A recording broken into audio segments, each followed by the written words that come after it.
Call the meeting to order. If everybody could please stand for a moment of silent meditation or a prayer and a pledge of allegiance.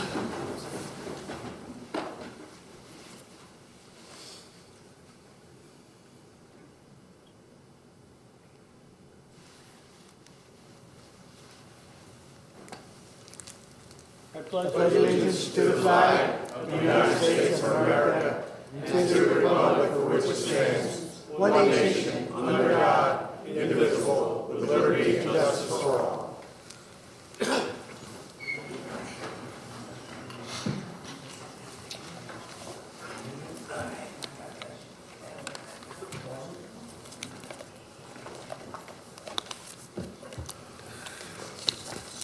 Okay, number 2 on the agenda is a presentation of gift cards to the winners of Drug and Alcohol 2018 poster contest. Who do we have that's handling that? Nancy, are you handling it? Yes. Could come. I'm sorry.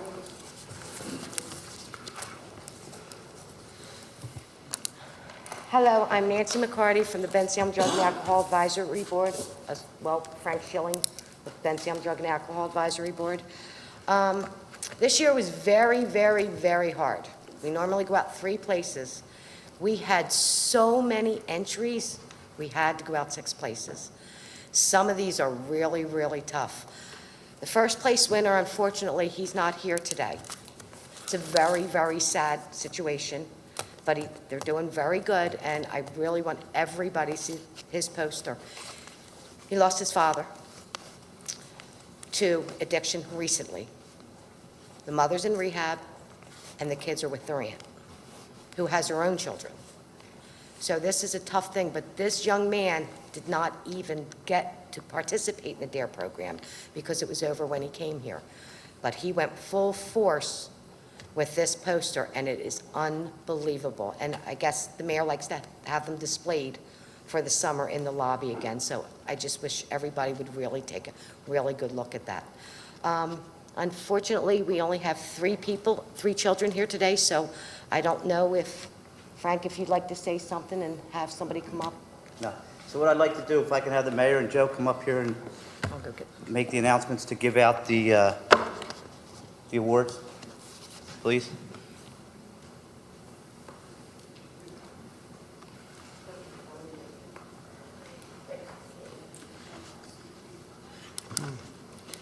Can't imagine that happening.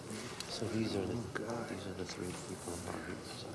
But I'm still going to want to put up the posters Usually so that reverse everyone it, sees but them. now the age difference is like, Okay.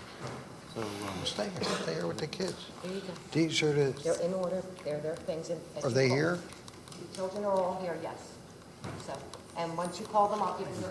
What did you just tell me? I know. I hear that. Let me see what the other names. I know, Carl. Nance. Yes. We got 3 here. Right, and where's the 5 kids? 1, 2, 3, 4. Okay, one's not here. Correct. So just go. Second, she's here. Second, third's here. 4th is here. Okay, there you go. 2 and 2, both of them. You can make the announcements. I'm going to have them come up here, put their posters in front of them. You make the announcements. And All right, well, stay with us here with Joe and I. Okay, there you go. Nancy's going to take care of those. Okay, we have the winners here tonight. Sorry for a little of the confusion. But again, Joe, they did a great job, as you know, the judging. I can't believe how you guys did it. I've seen these hanging before, and I said, how are they going to pick one? But they did, and certainly the rest of the kids that all did it deserve a lot of credit also. The first one we have is Darlene Pagan Detil, is it? oh, she snuck in. I didn't see her. Till.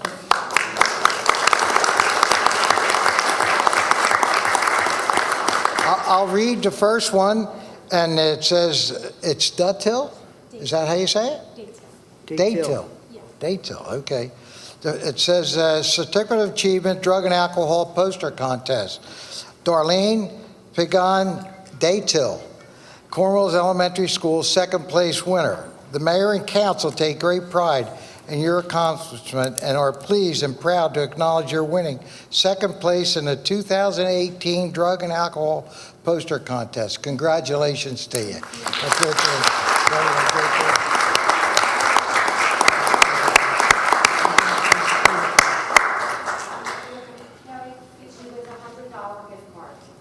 Wow. Rebecca Bullock? Come on up, Rebecca. Come on over. Congratulations. That looks great also, being able to see it. Got it all lit up. Congratulations. No blinking lights. There.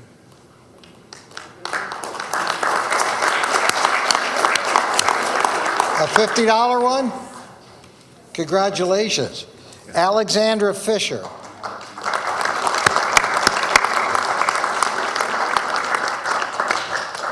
Congratulations, Alexandra. Good job. Fantastic job. Good. Nice job. And last but obviously not least, Luke Factor. Luke, come on up. Congratulations, Luke. Good job. Council President. Congratulations. Wearing your namesake on your shirt. Yeah, that's pretty cool, isn't it? So, Good, you guys talk. Didn't we have another winner? no, I want to make an announcement if I can, Jeff. Huh? Well, could we announce her name at least, or he or she? Mayor, this is the first place winner. We're gonna hold these up. I think these are really, That's the first place winner? this is the first place. Nance, can you stay there? I want to show and talk about each one of these posters if I can. Who was the winner of that one? The winner of this is Josh Shoemaker. He just came into our township. Josh Shoemaker? And he was our first place winner. Congratulations. This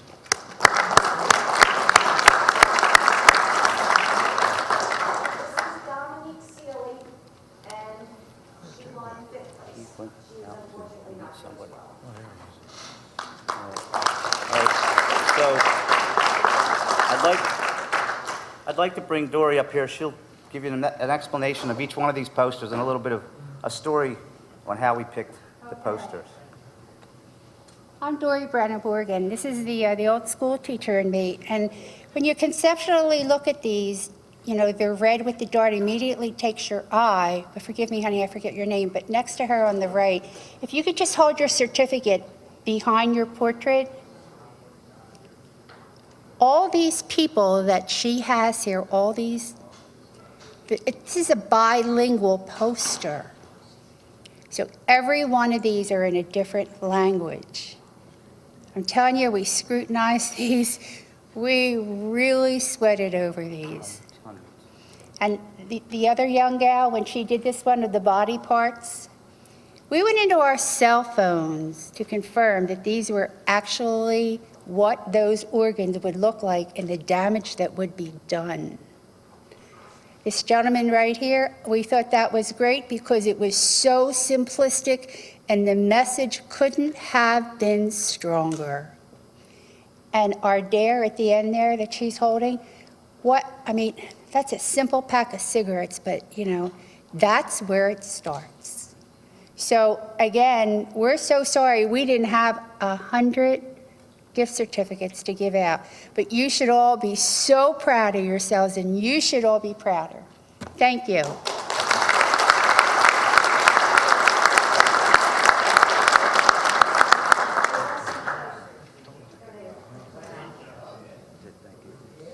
Thank you. So does anybody want to take any pictures standing here, you know? Or if you want to get up, our members want to get up, we stand with them in the back, right? Dory?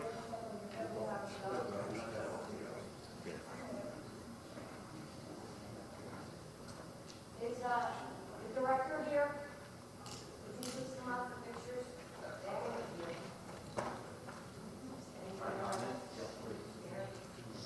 Anybody else?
Okay, number 3 on the agenda, public comment on any agenda items.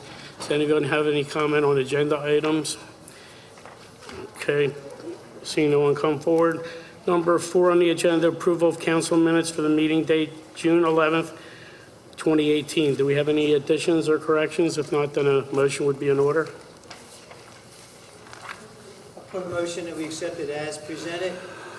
I'll second it. Any question on the motion? All in favor? Aye. Opposed? Abstentions? Ayes have it, 5-0. Number 5 on the agenda, consideration, Joe, is there anything off the agenda this evening? I'm sorry.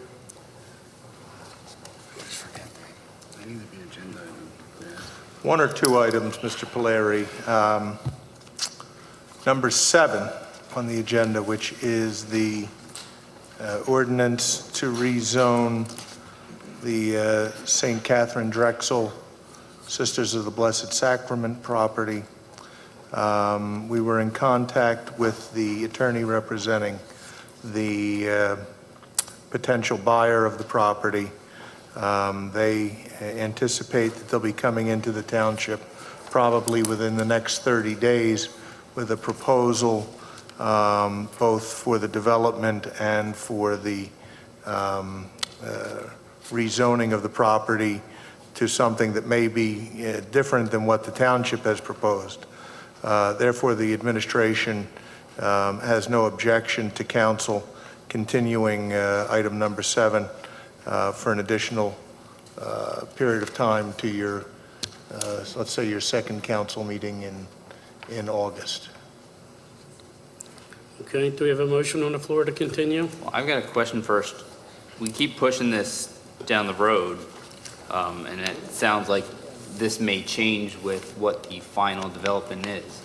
Do we have to leave it on the agenda, or can we take it off and put it back on once we have a final plan in place?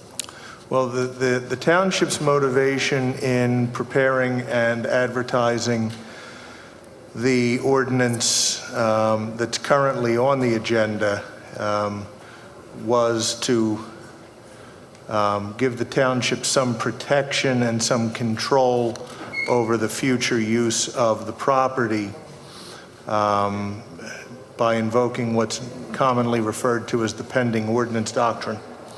By advertising and making it known to the general public the township's intention to rezone the property to R2 abrogates the ability of potential property owners or developers to essentially race to the courthouse, if you will, and try and beat the township by getting something into the township ahead of the township actually effectuating the proposed rezoning.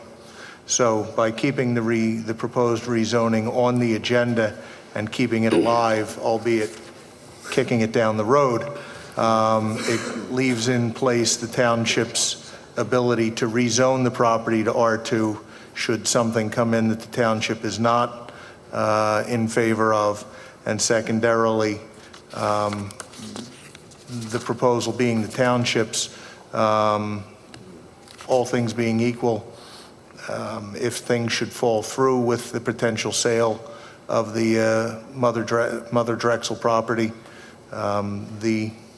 this may be the direction the council wants to go as far as rezoning the property to R2 in any event for future purposes. Okay. So this will just keep it in limbo until we make a final decision. Yes, Thank you. certainly. Just to add to that, Mr. Pazzo, for the advertising, it looks like it was done in February 2018. Yes. At what point do you have to re-advertise? Township is of the understanding and belief that so long as the item was properly advertised initially, which it was, and that the item continues to be tabled to a certain date or a date certain for future consideration and action, that all of the protections are in place and all of the notices to which the public is entitled are in place. The theory being that whoever came out in February to hear what the council was going to do and perhaps speak on the application was present to hear that it had been tabled to April.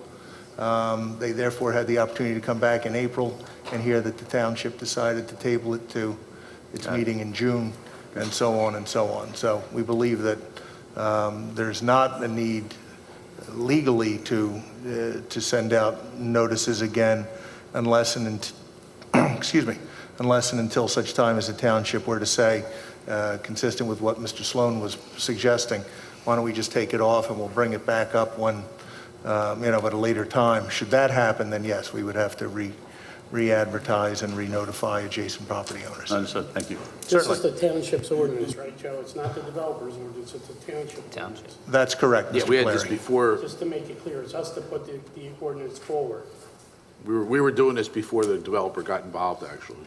That's correct. Knowing that the property was for sale and not knowing who or what would ultimately be the potential purchaser, the township was being proactive by saying, let's evaluate what potentially could go on a property of that size, and what is the surrounding zoning. The surrounding zoning of that property is largely residential and largely consistent with R2 zoning, so that was ultimately where the decision fell, as opposed to, say, commercial or some other kind of use. I'll make the motion that we move the agenda item number 7 to a date certain, the second meeting for August, dated August 27th. I'll second.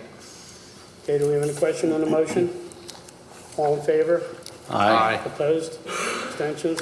Ayes have it, 5-0. Mr. Pizzo? Debbie, do we know what that meeting date is? 27. 27. 27th, thank you.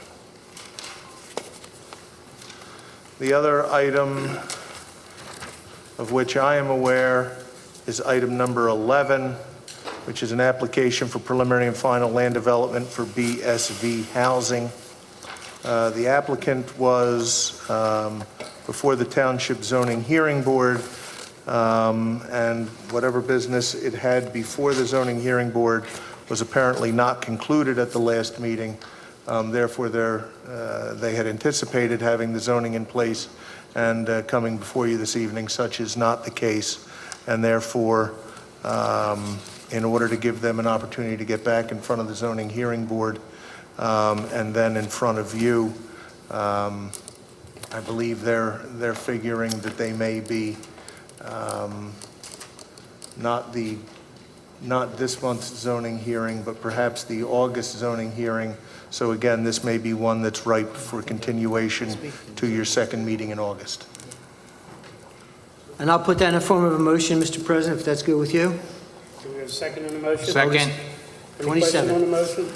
But aye. All in favor? Aye. Aye. Opposed? Abstentions? Ayes have it, 5-0.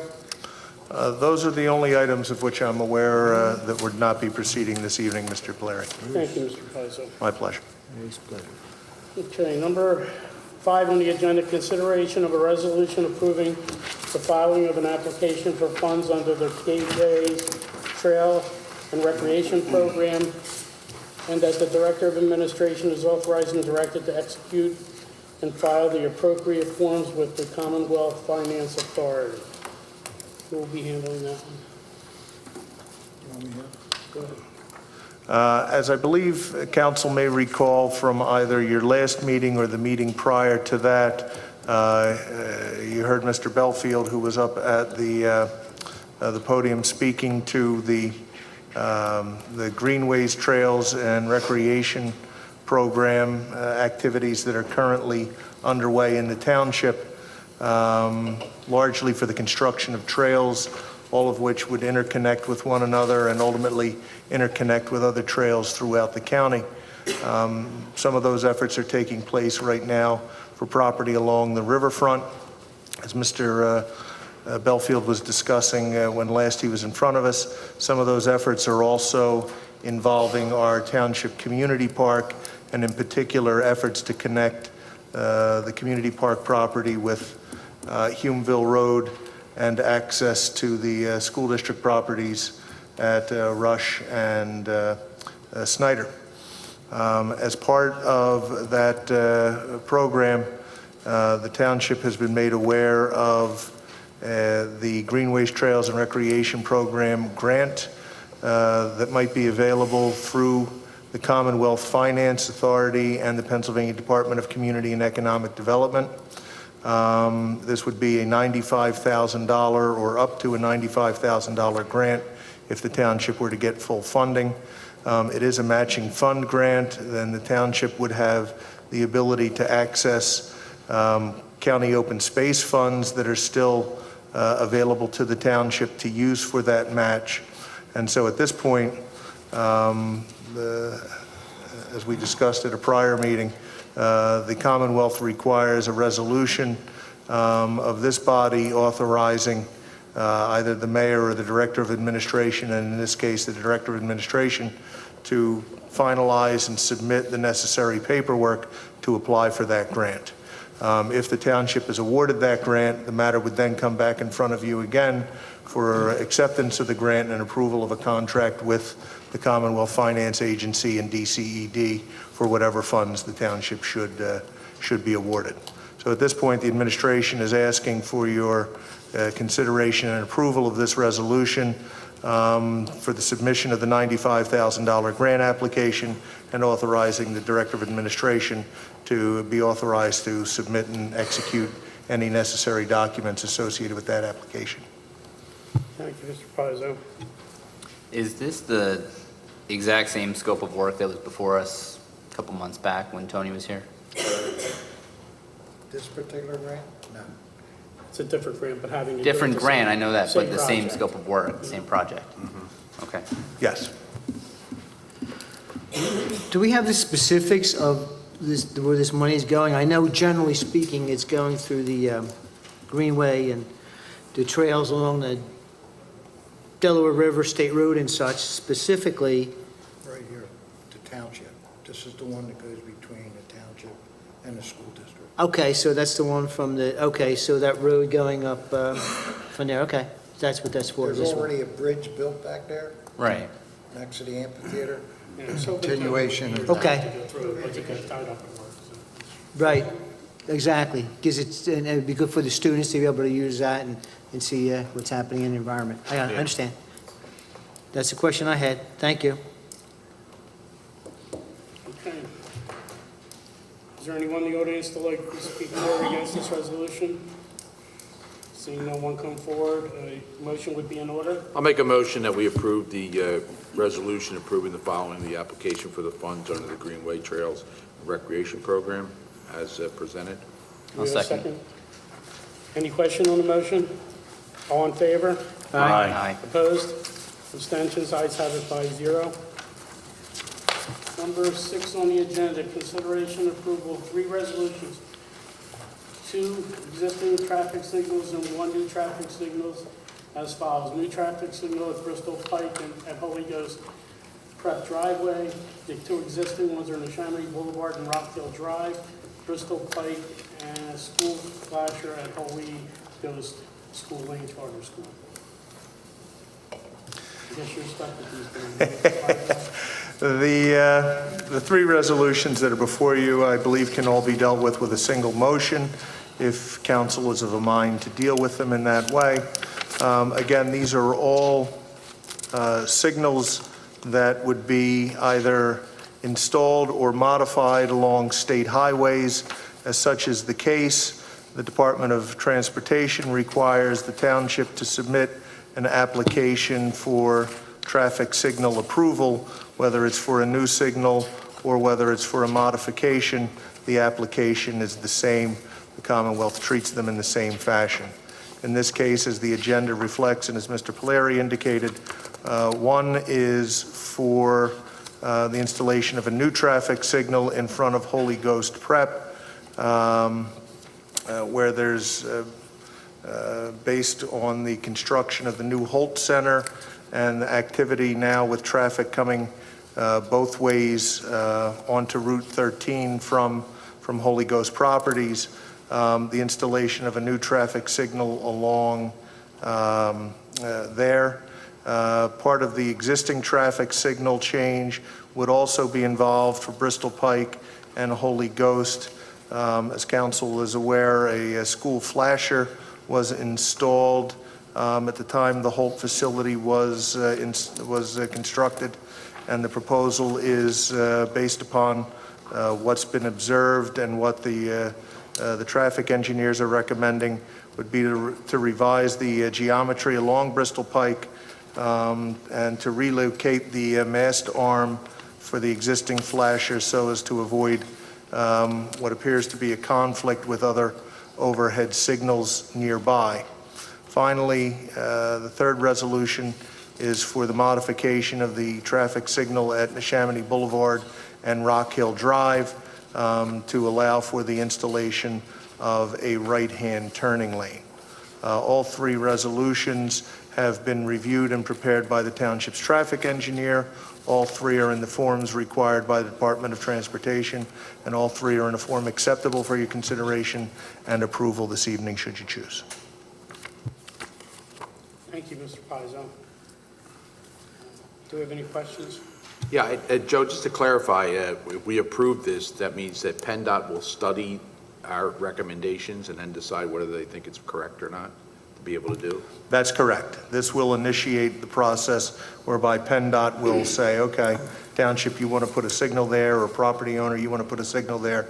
Now, they'll analyze it and work with our traffic engineer to make a determination as to whether the permit will be granted and the modifications would be Okay, installed. so they'll study the effect of it being there. That's correct. Typically, how long does that process take? Gotta ask What's when. funny? Well, if we approve it tonight, when do these signals actually go and get implemented? I would defer to Ron. Ballpark. PennDOT. 6 months. Do I need to Ballpark. say I think 6 months is probably a safe window. By the time these go out to the regional office, they get reviewed. Again, there's back and forth between the engineers, and then, of course, comes the time to actually design it and install it. Okay, thank you. If there's no other questions, a motion would be in order. I'll make a motion that we approve these resolutions for the 2 existing traffic signals and 1 new traffic signal as presented. Do we have a second on the I'll motion? second it. Any questions on the motion? All in favor? Aye. Opposed? Abstentions? Ayes have it, 5-0.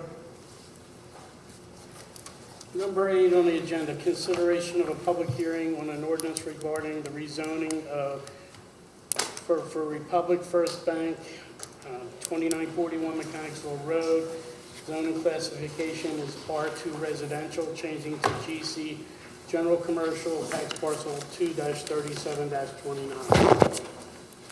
Republic Bank here this evening.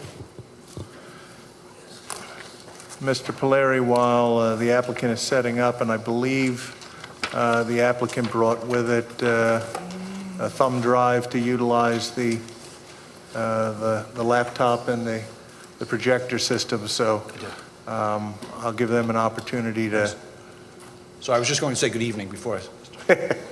to do that as part of the record for this hearing. This matter was originally advertised to be heard by the Township Council at your meeting of March 26, 2018. Notice of that hearing was properly advertised in the Bucks County Courier-Times, and the Township is in possession of proof of advertisement of that hearing date. The property was also posted, as is required by the municipality's planning code, in advance of that March 26 hearing. And also to be made part of the record is the affidavit of posting, the proof of posting that was prepared by Ken Robbins on behalf of the township, indicating the property was posted on March 9, 2018, and a photograph of that posting with an awful lot of snow on the ground is a part of the record as well. The matter was thereafter continued by council to subsequent meetings, in each case to a date certain, leading us to this evening's meeting of July 9, 2018. Good evening, Mr. President, members of council.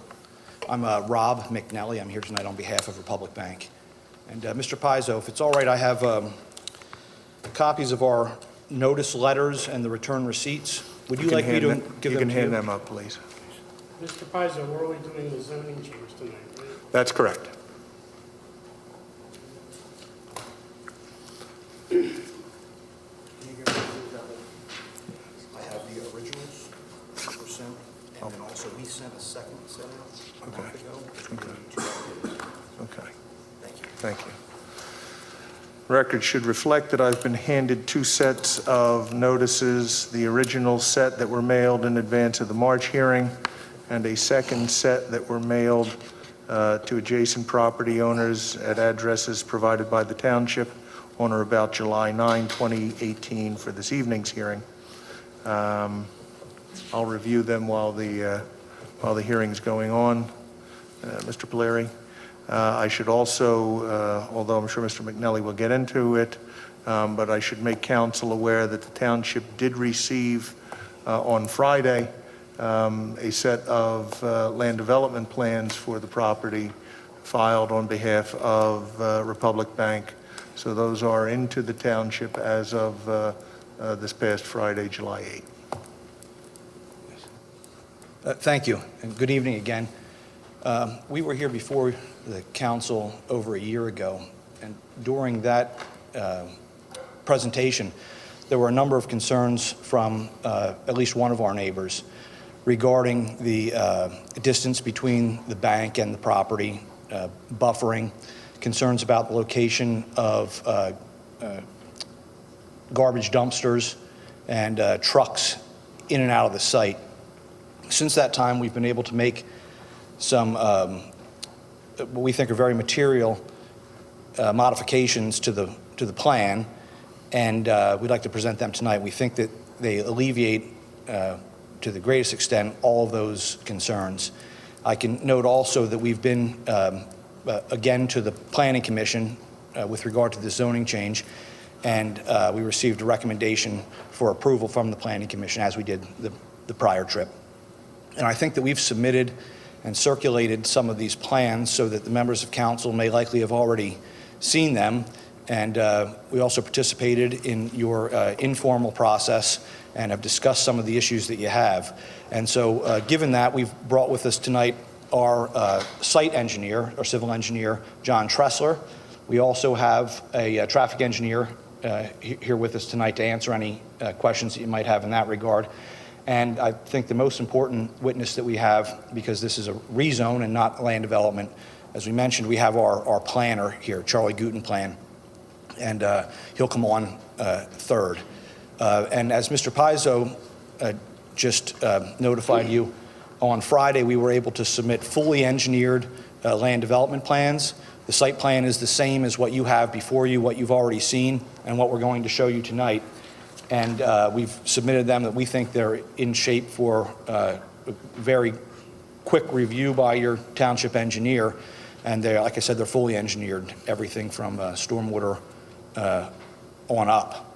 And so I know that there was some concern about timing in that sense, and we wanted to make sure that before we came here to present this request to you tonight that we already had land development plans in, and So we were able to the get new them. plans haven't been made public so the public could look at those plans before we make the zoning change? So you made changes to them, and it's different than the old public plans. So these aren't having one public showing the changes you're looking to make and the things you're looking to do to take care of the problems that were in the past? They were submitted to the township and to the council members at the 221 meetings, and they had been, these plan changes that I'm talking about were made prior to the Planning Commission presentation. Have they been made public? Are they the plans that would be shown to the public before this meeting to show what the changes were from the last meeting? Yes. The plans that we're showing to you tonight and the plans that were submitted for land development approval on Friday are the same plans exactly as what was submitted to the Planning Commission at the Planning Commission's open meeting and presented to the public. I guess that was 3 or 4 months ago. They haven't changed since that time. They're the same plans that the Planning Commission saw. So what did you make the changes that the neighbors had problems with, and some, we on council, Those- some of us had problems? Those changes were made between, I guess it's been 16 months since we were here before. Those changes were made between that 16 months ago and 6 months ago. And some of the changes, the idea, the questions with regard to the dumpster and the traffic removal and things, they weren't so much changes as misunderstanding from some of our neighbors about how it operates. Our planner will get into it in more detail, but there are no dumpsters on the site. There are no trash trucks on the site. All of the trash is maintained inside the building and removed by a private service, a vehicle just a little bit bigger than a van. It doesn't even require its own special parking spot. It uses a regular spot and comes in and out. And the largest truck that's on site is the armored vehicle that comes in from time to time. No other truck traffic and no trash issues. Our neighbor was concerned that the most likely spot on the site for a garbage dumpster would be right next to his back window, which was a legitimate concern had there been a dumpster there and a garbage truck early in the morning, but that's not the case. There's no dumpster and no truck. But you could have trucks coming through if they're people that bank with you and they come in to do their banking, so you could have trucks actually coming in and out of the property. They're not there for your business, they're there for their business, so you could have trucks. You mean like a tractor trailer type truck? Box trucks, big work trucks, things of that nature. So when you say no trucks, Yeah. you're going to have trucks that are coming through there. It just may not be tractor trailers, but you're going to have some truck traffic, so. There could be, like, for example, a UPS truck or a FedEx truck, the same exact trucks that deliver packages throughout the residential neighborhoods could Right. possibly be on the site, on our site also. Correct. I Yes. just want to make it clear, when you say no trucks, there could be trucks going through there, but they'd be there to do business with your bank, or to drop off things if you had anything UPS or any packages like that coming through. So that's correct, There yeah. would be trucks. Thank you. Okay. With that, Mr. Gable here, if you don't mind, he'll hand out the packages that have all the exhibits that we intend to present to you. Those are the same exhibits that will be on the projector screens. We've marked them. Mr. Paizo, we've marked all of those with an A. Hopefully that won't affect your anything that you've already marked. And I think we also have the application on there, so if you've already marked that, that may be in duplicate, but we can... No, that's fine. On the topic of housekeeping, I did misspeak in regard to the 2 sets of letters that were handed to me. I indicated that the second notice letter was dated July 9. In fact, the second notice letter that was mailed to the adjacent property owners is dated June 27, 2018, and the certification of that notice is dated July 9, so the record should reflect that. Okay, and I'd like to note that in addition, we've also delivered a letter to our neighbor, or our prospective neighbor, requesting that he contact us. We've attempted to contact him both in person and by telephone on a number of occasions. And to make sure that we could say so tonight, we've delivered a letter to him. I believe it was certified, return receipt requested, which we've received, and also hand-delivered. And the offer was to speak with us at any time, any place, by telephone or in person, to discuss the plans themselves, any changes that he thought were necessary, or any issues. We haven't heard from that neighbor in particular, or any other than that individual. We had not heard from any other neighbor, despite the similar offers. And with that, I'd like to call our first witness, Mr. John Tressler. And you'll notice in the packet, we have the application, Mr. Paizo, is A1. A2 is the agreement of sale and an assignment agreement. A3 is the curriculum vitae of Mr. Michael Gable from Mr. Tressler's office. He prepared the plans. and Mr. Tressler, who I just called, is the PE that participated in the planning and who will testify, the plan preparation, and will testify tonight. Yes, certainly. So that'll be John Tressler, David Horner, his CV is also included, Charlie Gutenplan, his CV is included as well, and they're the only witnesses that we intend to call. If there's specific questions, we have some other people here available, but I'd just like to offer those three to be sworn in now. Charlie and John, Dave. Can everybody raise their right hand? You swear to tell the truth, the whole truth, and nothing but the truth, so help you God? I do. Everybody state your name and spell their last name. David Horner, H-O-R-N-E-R.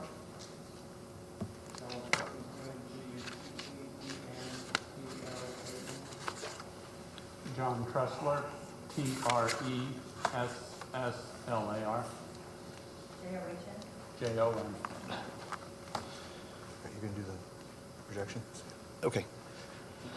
Is there one more? No, just those three. Yes. All right. John, would you like to step here? I'll move to the side, and could you start by giving us an overview of the area in question, and then get right into the plans and show the changes that we made? Okay. The plan on the screen before you, we've labeled it a proximity plan. And if you look, you can see in the center of the plan, running from left to right, it is a highway. That would be Street Road. And as you move over to the right of the plan, about on the third right, there's a little hand that's helping out. Right there, to the left of the hand is the site in question. It is at the intersection of Street Road and Mechanicsville Road. Street Road, moving from left to right, is to the north. The area that's at the intersection is comprised of 3 tax parcels. They are tax parcels 2-37-29, which is 0.35 acres, 2-37-30, which is 0.49 acres, and 2-37-31, which is 0.41 acres. 2 of those parcels, 30 and 31, are already zoned general commercial, and we are here this evening to seek rezoning of 2-37-29, which is currently residential -2. Next slide, Mike. The plan before you now is labeled the zoning boundary revision plan. And if you look on the right-hand side of the plan, you can, in the area that we're talking about, you can see the red zoning line to the, Mike, if you could put the hand back there, right? Those are the 2 parcels that are currently zoned GC. And if you move just to that area, that is the one existing parcel that we are asking to have rezoned from R2 to GC. If you move over to the left now, Mike, and you can see the site plan has been superimposed onto the site, we're proposing that the zoning line be moved to the east to include parcel 2-37-29 as part of the overall GC zoning at this point. If you could move on, Mike. I didn't really want that one. Let's see, what else can you find in there? Okay. Looking at the plan before you now on the screen, it's labeled the rendered layout plan. And this was a plan that we had presented before, when we were here before originally. And it does show the bank in the center. It's 3,575 square feet. We're proposing access on Mechanicsville Road and Street Road, I'm sorry. And this was, as I said, presented before. And we did get comments, and the comment that affected the plan most materially was the location of the driveway on Mechanicsville Road. And we were asked if we could not realign that driveway further to the north to line up opposite of the existing driveway across the street. And so that is one change, and probably the most significant change that we have made to the plan set, which we're now asking for the zoning change. And what you have before you now is the revised plan. That plan aligns now with the driveway across the street as requested, and perhaps even more importantly, it provides a large buffer area between our proposed driveway and the residential property to the east. And the dimension from our property line to the driveway along Mechanicsville Road line is 85 feet. So we have substantial area there where we can put in landscape buffering. We could do a berm if that is what is desired, a fence, whatever option the township believes would be the most beneficial to provide buffering between our proposed use and the existing residential property. Next slide, Mike. Let's see what else. This slide is simply the zoning compliance plan. This is required while we're seeking a zoning change. We've identified the 3 parcels. The 2 on the bottom of the plan, as I said, are already zoned general commercial. And Mike, this is the property that we are asking to have rezoned from R2 to general commercial. This plan also includes the meets and bounds of that particular property, which is required if the township would be willing to grant that change.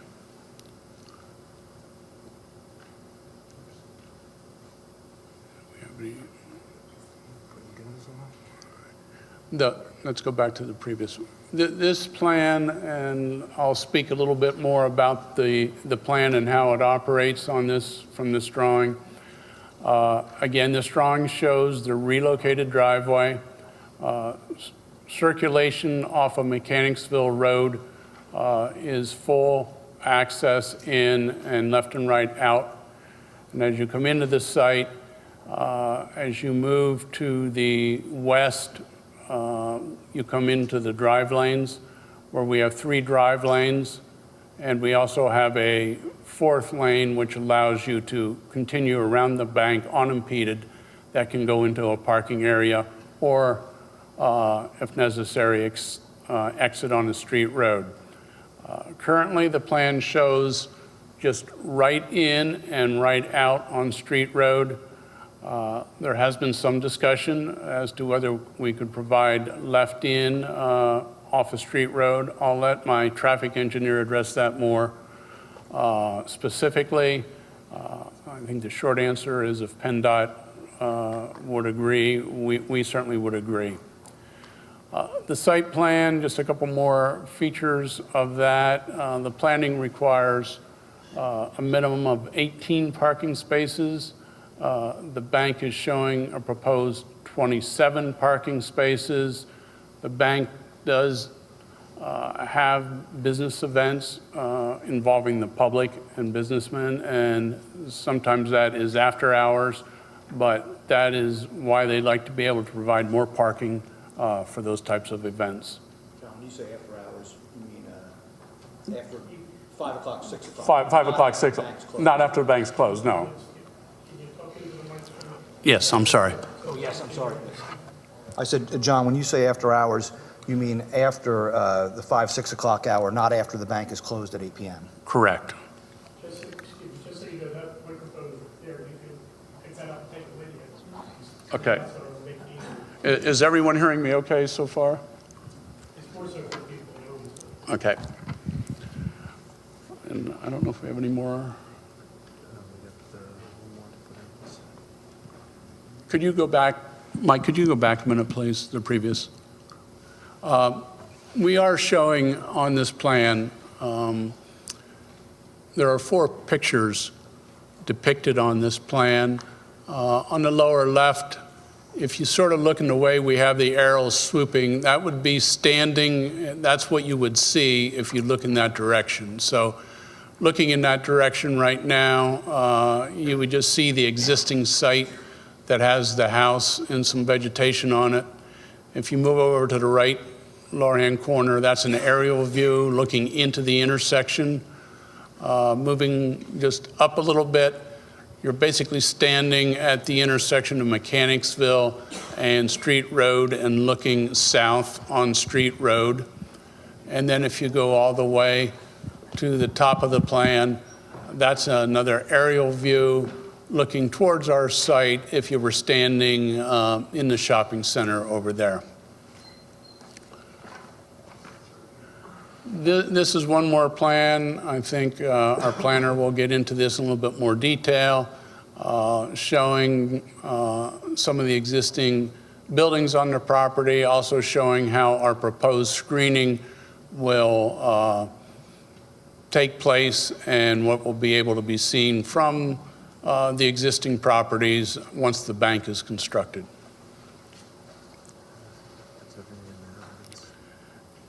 I believe those includes all the plans that my office has prepared for this application tonight. Also, pull up this slide for the building elevation. I think we've seen it a couple of times. If you could just identify that and describe how that is situated on the site. That is an example of Republic Bank that, you know, it's a pretty, it's their signature bank, and it's pretty self-evident. Take notice of the tall entranceway in the front, and you can see it over on the left-hand corner. If you look carefully, you can see drives or cars at the drive-up windows. And Mike, if you could go back to one of the site plans, and put your little hand there on where the front entrance is. That is the tall glass area that you were seeing. And then as you look to the left, that would be where the cars were coming in through the drive-through. Thank you. John, what's the size of the bank building? The size of the bank is 3,575 square feet. And you've already submitted land development plans that you prepared. How does the bank plan to control stormwater on the site? We will be doing full stormwater management, which includes infiltration for volume control and rate control and stormwater runoff rate control. Should that be an improvement from what currently exists on the 3 combined sites? Currently, I don't believe there's any stormwater management on the site, so yes, we would think it would be an improvement. Thank you.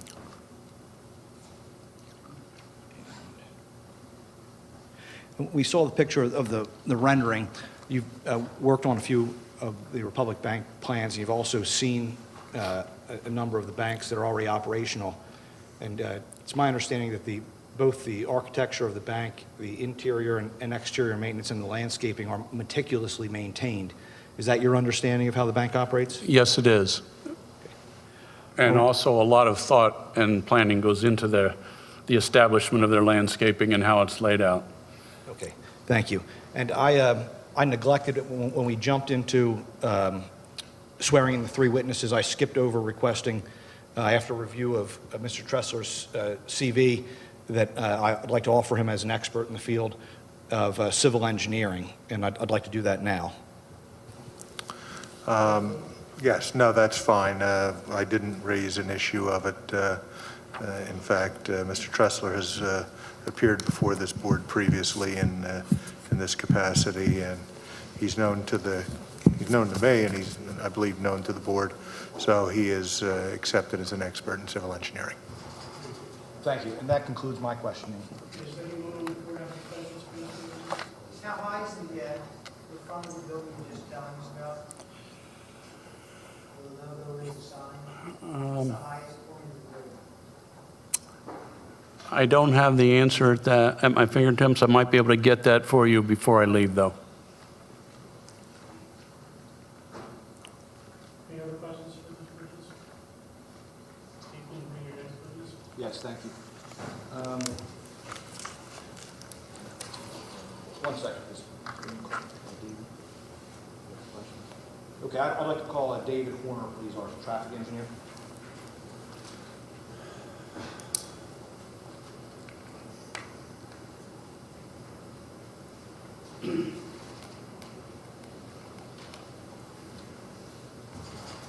Take the podium. Okay. David, you've already been sworn, and Yes. the packet that all the council members have includes the CV of Mr. Horner. If you'd like, I can go through some of those, his educational background and his prior presentations to boards and courts. I'd like to also offer him as an expert in the field of traffic engineering. Would you like me to question him on that? Yes, thank you. David, can you tell us first, can you give us your educational background, please? Yes. I have a bachelor in civil engineering degree from University of Delaware. I'm a licensed professional engineer in the Commonwealth of Pennsylvania. I'm a certified professional traffic operations engineer, president of the firm of Horner and Cantor Associates, and have been practicing as a traffic engineer for 30 years. And have you testified before municipal boards, zoning hearing boards, and the like before? I have. Have you ever been offered as an expert? Yes. And have you ever been accepted as an expert by any of those boards? Yes. Have you ever testified in court? Yes. And were you offered as an expert? I was. And did you give an opinion during Yes. those hearings? And were you accepted as an expert? I was. Okay. I'd like to offer Mr. Horner as an expert in the field of traffic engineering. The designation professional traffic operations engineer, what is that license? What that is it's a certification that if you're a professional engineer, as a civil engineer, you're eligible to, and you're practicing as a traffic engineer specifically, you're eligible to take a test and become certified. It's an 8-hour exam, and you have to have a certain level of experience in traffic engineering specifically. It was formed in order to differentiate professional engineers from traffic engineers, as there had been some civil engineers that would testify as traffic engineers without that certification. Is that sort of like a board certification for an MD? Yes, except I can't perform surgery. And Horner and Cantor Associates, I assume you're the Horner of Horner and Cantor? That's correct. Unless anyone on the board has an objection, the township will receive Mr. Horner as an expert. Thank you. And Mr. Horner is here more to answer questions that may arise, so we'll just do a few brief issues for him to hit on. Could you just please describe your understanding of the revised plan, which, Mike, could we put up the current plan, or is this the one more? Yeah, I want that plan right there. This one? No, not the old plan, the current one. Yes, you got it. Could you just please describe your review of the internal traffic circulation and the external traffic issues, including the operation of the intersection? Yes. So referring to the rendered layout plan, this is the current plan that's up on the screen. In terms of internal circulation, we took a look at that in working in conjunction with Mr. Tressler. And as you can see, it's providing two-way aisle in the area of the parking, which allows for the optimal flow where you have people that can back out or pull out forward and go either direction. And then in the drive-through area, you have the one lane, which then feeds into 3 drive-through lanes, and there's a bypass. So the circulation of the site is appropriate and proper, in my opinion.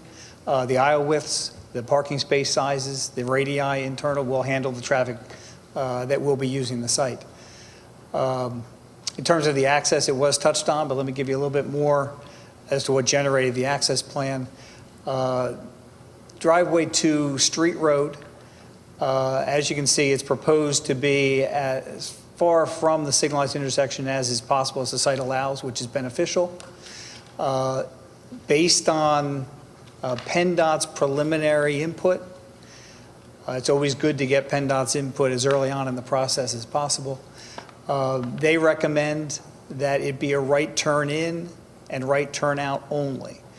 With regard to the left out, I think that recommendation is entirely appropriate. You can see the difficulty, given the proximity to the intersection of a left turn out.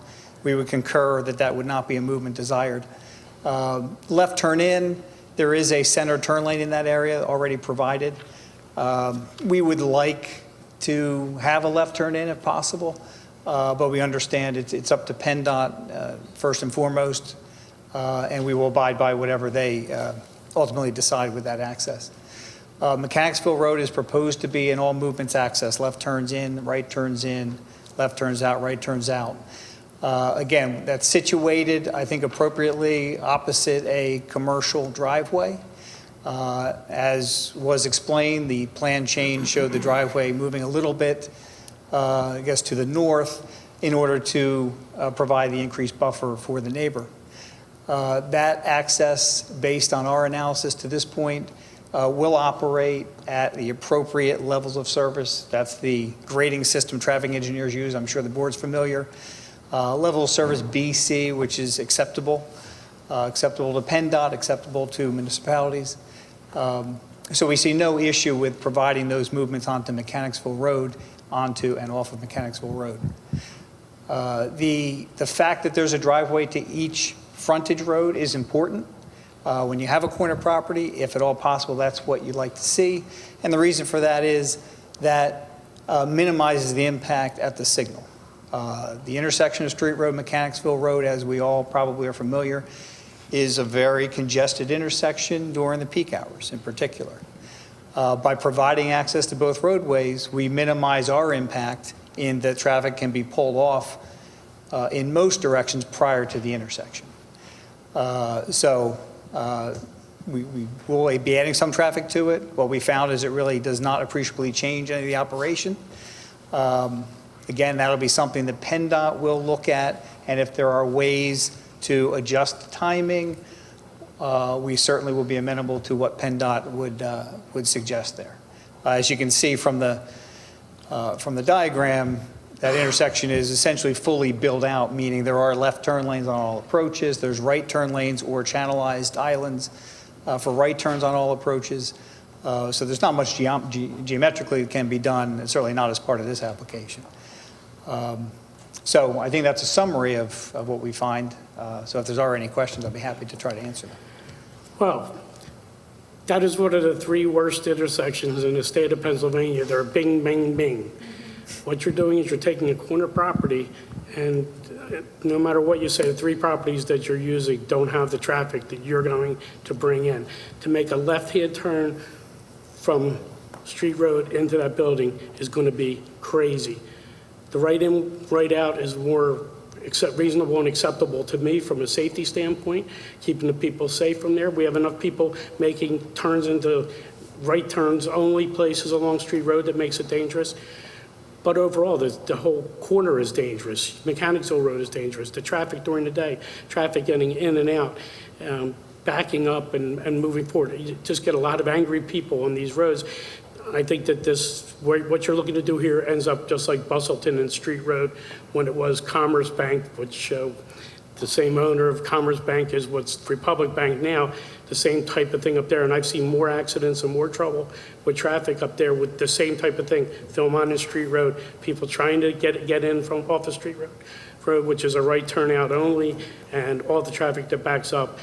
That's my major concern. There's a lot of traffic, too much traffic. In my view, it's already not the safest corner in the world. This is just going to make it that much worse. So that's my opinion on the project. If I could just address that, I know that was more of a statement than a question, but certainly I agree with the thought, and PennDOT initially said no left in either. I think their biggest concern, obviously, the traffic in general, but you can see there's a commercial driveway across the street, roughly. You can see at the bottom of that sketch. And that traffic has a left turn in, and there might be some conflict if we were trying to have a left turn in. So that, I think, is the issue that PennDOT has. And if the township and/or PennDOT says we need right in, right out on Street Road, we are certainly prepared to do that. And I can actually speak to that for just a second, if you don't mind the interruption. We've designed the plan and presented it with assuming a right turn in and a right turn out. During some of our informal discussions with the township as we were going through your meeting process, it was suggested to us that a left turn in may be desirable. And we said that we would investigate that, and we will. And we'd love to have additional movements.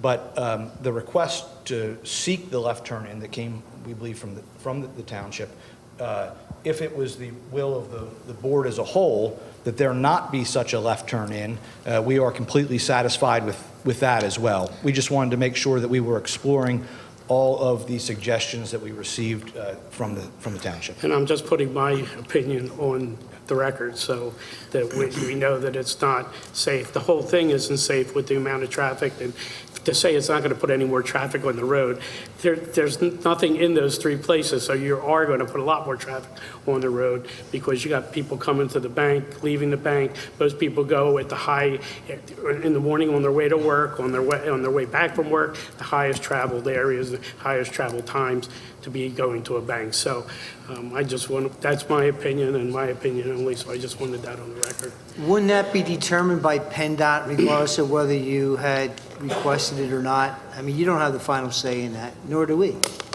Absolutely, it's PennDOT's decision. Yes. But PennDOT generally, if you voluntarily restrict movements like that, PennDOT generally goes along with that. If you're asking for additional movements, then PennDOT has a veto. The township does have a right to ask you for the safety of the residents of Bensalem to make the right turn in and right turn out, correct? Oh, not only do you, I can tell you tonight that if that is, you won't have any pushback from us if that's what the township wants. Right in, right out would be sufficient. So even if PennDOT said that you could have the left turn in, if the township says we'd rather not see that, you're willing to go along with that right turn in, right turn out? Yes. Okay, thank you. Does anyone else on the board have questions at this time? How much further did you move the entrance up on Mechanicsville Road, and what buffer is there now from the entrance to the first residential property on Mechanicsville? It was shifted, I estimate approximately 50 feet to the north, and that resulted in a buffer along the road parallel to Mechanicsville Road to the access about 85 feet. And then on that corner, it gets a little tighter back. Right, and then as you get towards the drive-through, it narrows. But it's about on the 50, corner, it's about 50 feet in the center, maybe? That's it. I think it goes from about 35 feet to 85 feet. Oh, 35 to 85. Yeah. Okay, and then you're going to put trees in there and, We've designed, with specifics, Mr. Tressler could come up again, but we've designed it based on what the township ordinance requires.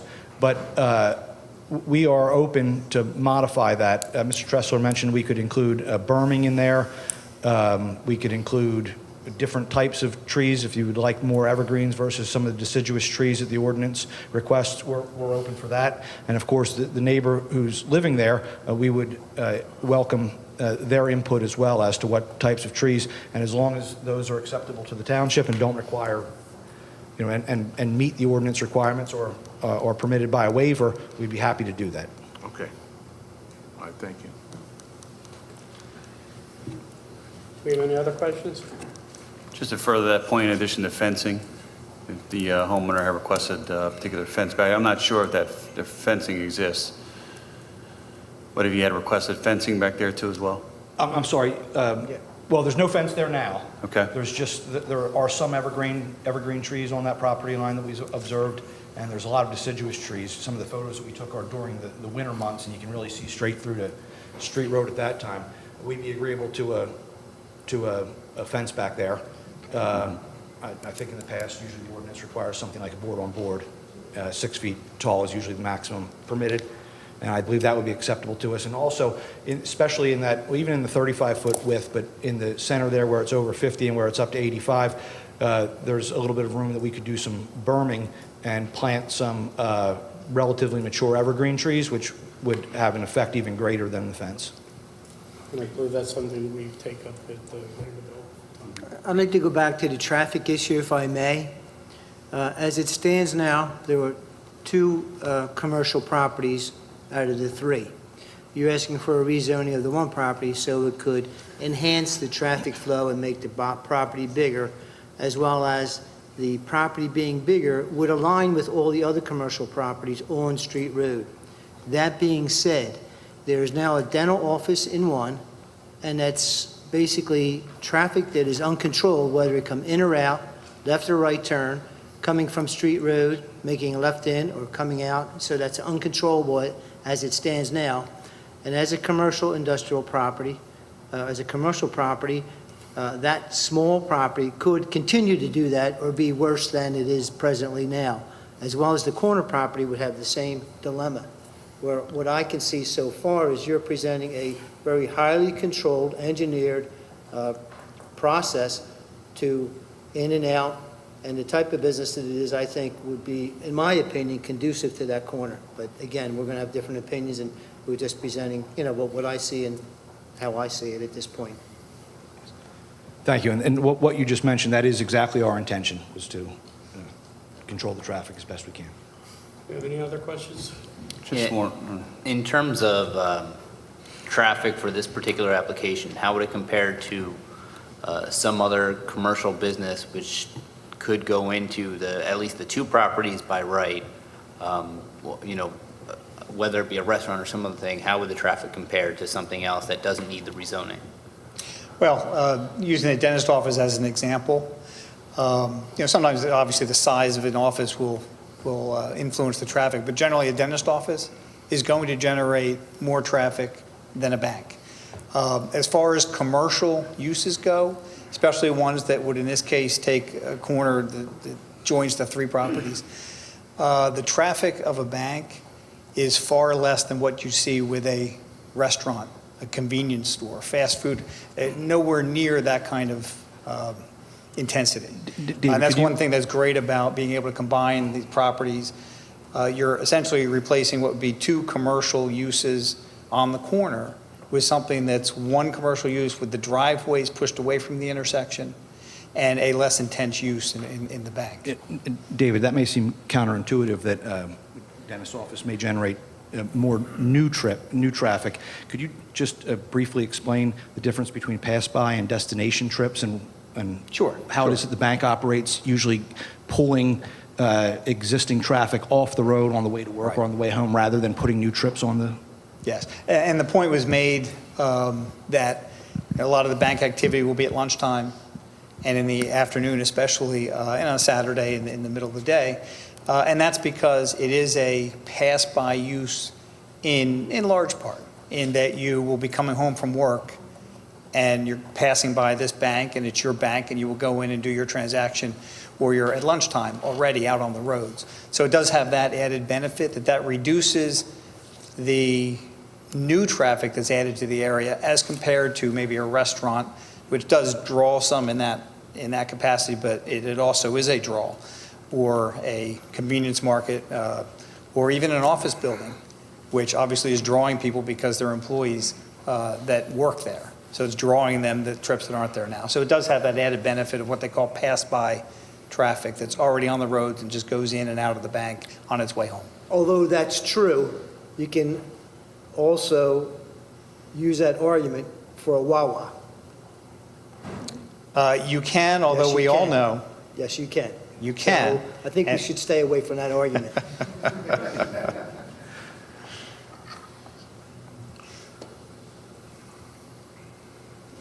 Any other questions? Ed, did you have another one? No. Chester, do you have any other ones? No.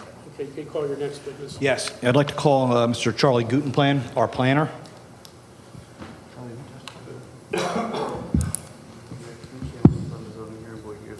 Okay. And we also have Mr. Mr. Gutenplan's CV, and since he's testified before the zoning hearing board of Bensalem Township before and been accepted as an expert, but never before this council, so I'll do the same that I did and go through that. Could you just please describe your educational background? Certainly. I have a master's degree in urban and regional planning from the University of Pittsburgh, and I'm certified by the American Institute of Certified Planners, which is the only national accreditation for planners. And how are you employed? As a self-employed consultant, and I'm also the planning director and zoning officer in White Marsh Township in Montgomery County. Have you acted as the township planner in any other municipalities?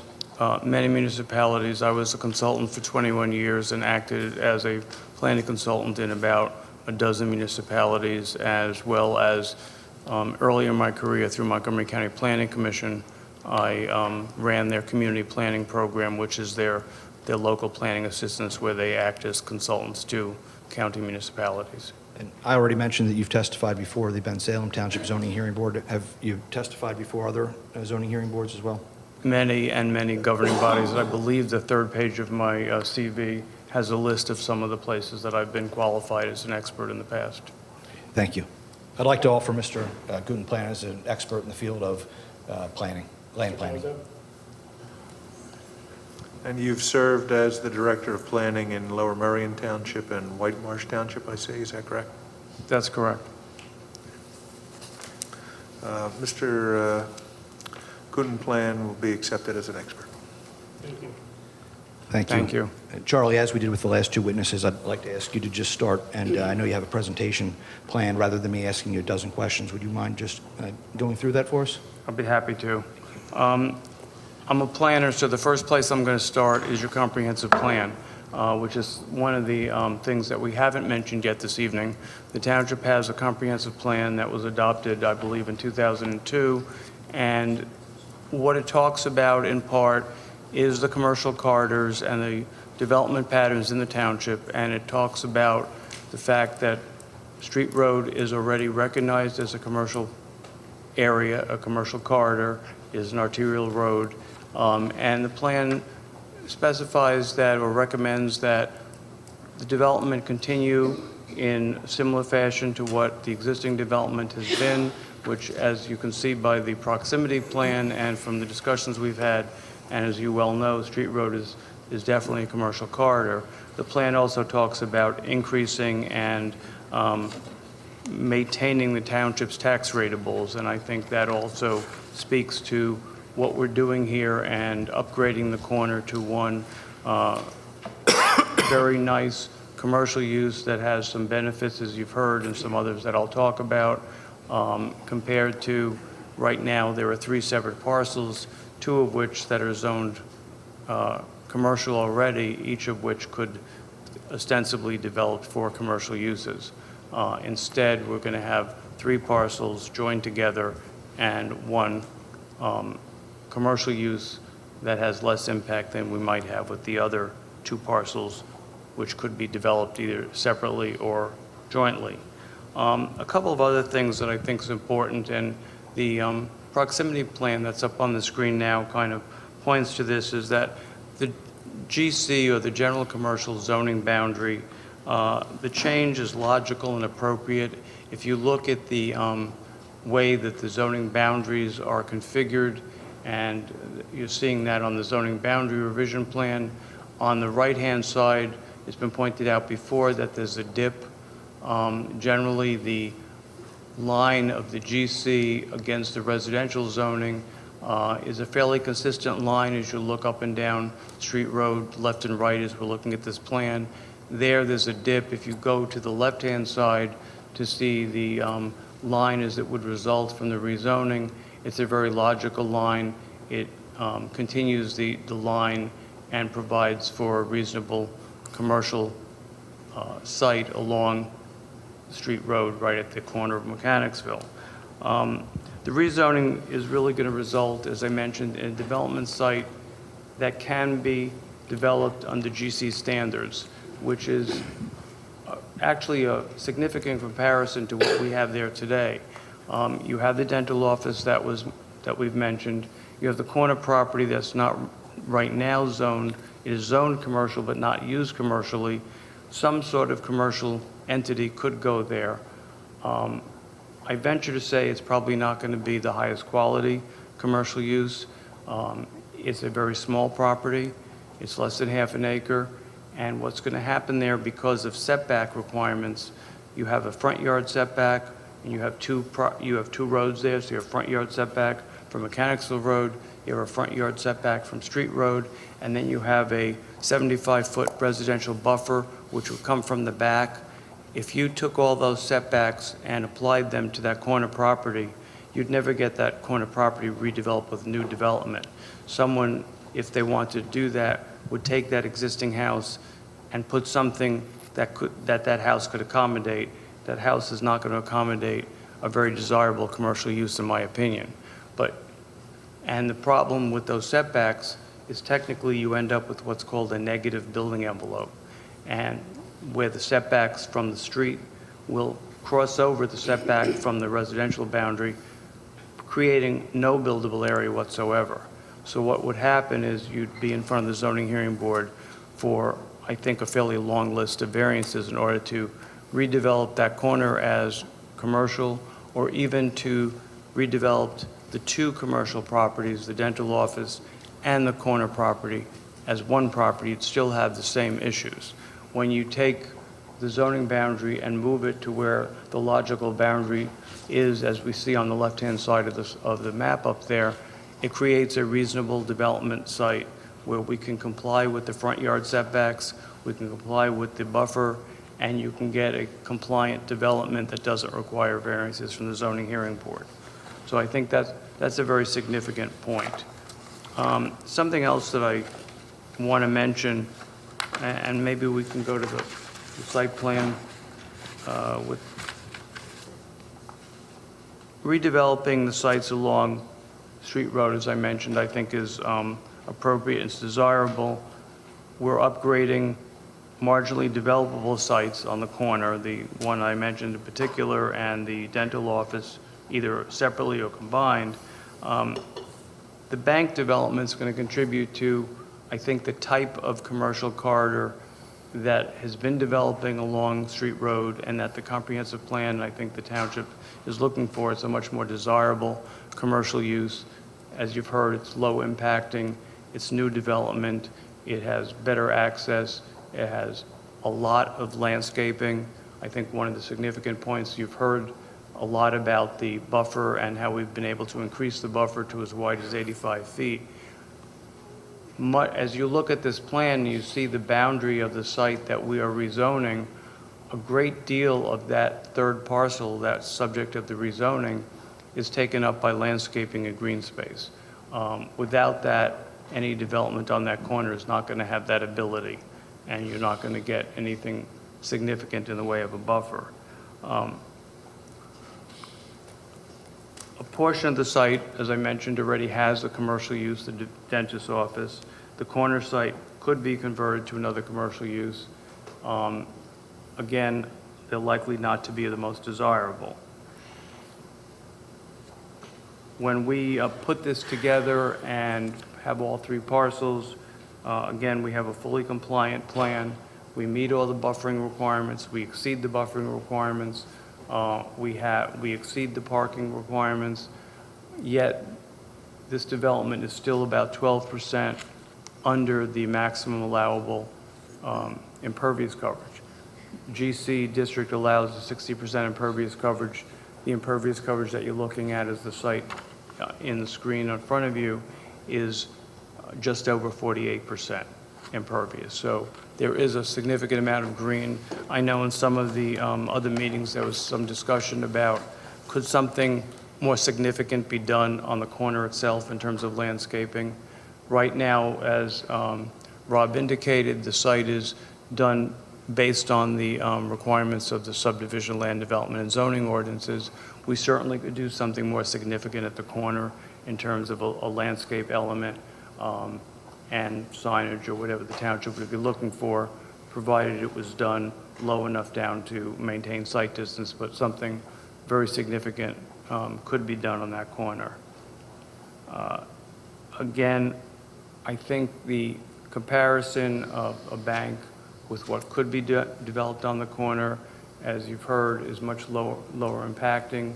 You're not likely to be able, even if we walked away from the site tonight and you rezoned it, based on the size of the site, the provisions of the GC district, you're not going to get a very intensive commercial use on the site.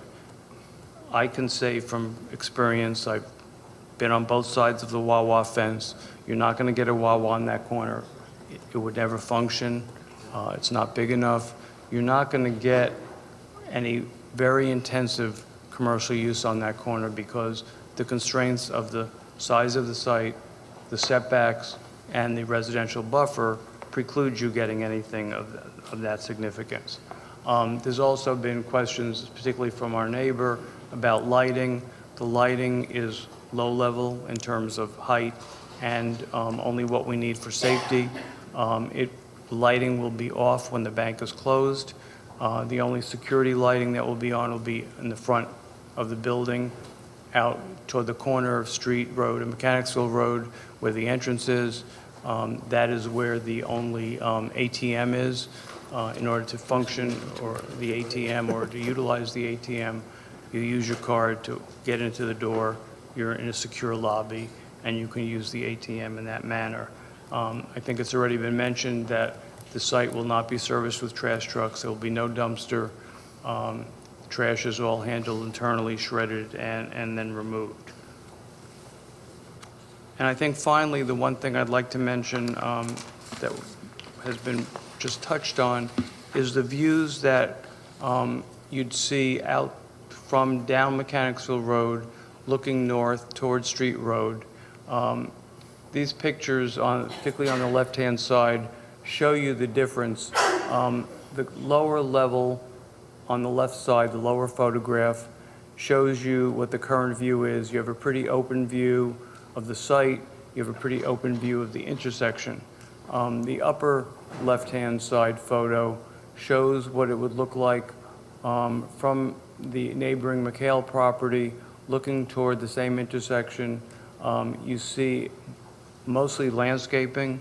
The site is very obscured. There's less open view of the intersection as well. You see the very, very top corner of the bank just sort of peeking out there, but by and large, you don't see the building. You don't see the activity. The entry is far enough down, it's in and out. One of the other things that I think is very important about the entry and the redesigned site plan, all of our development on our side of Mechanicsville Road is opposite commercial development on the other side. Even though a portion, very small portion of the rezoned property is opposite residential zoning on the other side, everything that's opposite the residential zoning on the opposite side of Mechanicsville Road is landscaping. There's no access opposite the residential piece, there's no building, it's just greenery and landscaping and buffering. So that's another, I think, very significant improvement to the original plan compared to our modified plan. So I think in summary, the rezoning, in my opinion, as a planner, is consistent with current zoning in the area. I think it's an improvement in terms of it provides a developable site, something that's going to be desirable for the township and consistent with what the township has kind of viewed for this corridor in general. Thank you, Charlie. That concludes my questions for Mr. Gutenplan. You say that you don't back up the residents? The back of your building doesn't back up the residential properties? The building doesn't. The site backs up to residential property on Mechanicsville Road, but that is where the large buffer area is. But if you live in the residential behind it, you can see that building from behind. Here's my biggest issue. I live in that corridor. I live in the street road corridor. You can't move in the street road corridor. That's why we have the three most dangerous intersections in the state of Pennsylvania. Like Unionville Road, Knights Road, Mechanicsville Road. We're putting in another use, because you just said that if we didn't give you the zoning change, nothing's going to go there. Well, to me, nothing is better for this corner than what we're looking to do, putting more traffic. Again, it's just my opinion. Well, look, if I can just address that I'm for a going to moment. finish first. I'm going to finish don't first. mean that I'm going to nothing- finish first. I'm sorry. Thank you. So what I'm looking at is, what is this going to do? It's going to add more traffic on Street Road. It's already hard to move up. The dental office doesn't do a lot of business, hasn't done a lot of business for a long time. So the amount of cars that go in and out of there aren't going to be the same as the bank. I know what the bank will generate. I see what the TD Bank across the street generates, what the Bank of America generates. I know what Republic Bank generates, because I've been to locations throughout the areas, and I see the traffic that is generated by it. Is it a bad thing? At the times that it's going to be, it could be. At the times that it's going to be, it's the times that are most difficult to drive up and down Street Road and get from your house to wherever you're going. It's the most difficult time. I appreciate what you're saying. I appreciate what all your witnesses are saying, but you don't live here. You don't have to deal with the 262,000 cars driving in and out of Bensalem, coming off of 95 Route 1, the Turnpike. You don't have the issues that we have in Bensalem. I appreciate your experience on what you did for a living or do for a living, but come live it. Come live my nightmare, my neighbors' nightmares, and the people that live in the residential areas that back up the Street Road. That's my biggest problem with what we're looking to do here today, and I've made this on other projects that have come through. It's nothing new, and in fact, there's not a whole lot of new stuff along Street Road of any consequences, because it's just crazy. People can't get to where they want to go. They can't move. So it's just my opinion as to what's going on. Nothing personal, nothing against Republic Bank. If I could just thank you, but I just want to clarify something, because perhaps what I said might have been slightly misinterpreted. My opinion about the two existing commercial sites is that you're not going to get anything desirable, but something that, obviously we have a dental office there. If it's not a dental office, it might be something else that's allowed in the GC district. It could be something more intensive than a dental office, or less intensive.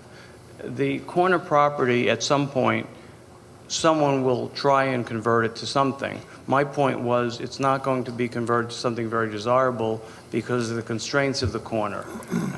So you're still going to have commercial traffic going in and out, and you may have commercial traffic going in and out of two different driveways, one of which is very close to the corner. So I think, again, we can't predict without knowing who's going to go there, but the point is there are two commercial properties there now that could be put to some use and could generate less desirable traffic based on, depending upon what use they turn out to be. And again, this township can decide what's going to go in there or not go in there. They can't just come in and do what they want. We can decide where driveways are. I mean, PennDOT has a say, but in order to, you're going to need variances with anything that you put there. I'm just looking out for the people that live in that corridor. It's one of the toughest corridors, one of the toughest places to live. I live in it. I know it. I deal with it every day. That's my concern for the people who live in those areas. So that was my only opinion. Yeah, my opinion is a little different. I understand the emotion that goes into this and what we're looking to do. I have to agree with you, to be honest, that I look at this as being a potential of being a disaster if we don't take an opportunity to look at this engineered project that I think would be quite beneficial to Bensalem and not having a major amount of traffic, looking at it in terms of taking the two properties, and I don't want to say a specific type of business, but we've been having problems with smoke shops cropping up in the smallest type of buildings and such, and by right, they could put it on a commercial piece of property. And then right next door, you have the, as I said a moment ago, you have the dental office, which has unbridled traffic coming in and out in terms of correcting it or trying to improve on it. I mean, they're allowed by right to be there. This gives a buffer, an 80-foot buffer, whatever it is. It's quite a large buffer for the neighbors and the neighborhood. Again, it's contingent upon being the same line from the commercial property to the residential as all the other properties down Street Road. I look at it, and I hate to say, I mean, I've looked at this project and I think it's a plus to Bensalem. I think that just a type of business would be a plus to Bensalem. The way it's engineered is a plus to Bensalem, and taking into consideration what could be there by right is if you want to roll the dice and take a chance on it, that's our prerogative to vote that way, but I don't see it as being a chance that I'm willing to take. I'm going to agree with Mr. Kisselbeck. I think if we had the chance to wipe this intersection clean and try and engineer a solution, this is probably as close as we could get to something that's minimal traffic impact, trying to promote safety as much as we can in terms of restricting the right in, right out on Street Road access. I think that's paramount to ensure that that's a safe traffic way. The other thing that I think my biggest concern is that buffer to the residential property adjoining it or I'm sorry, adjacent on Mechanicsville, how will that be maintained?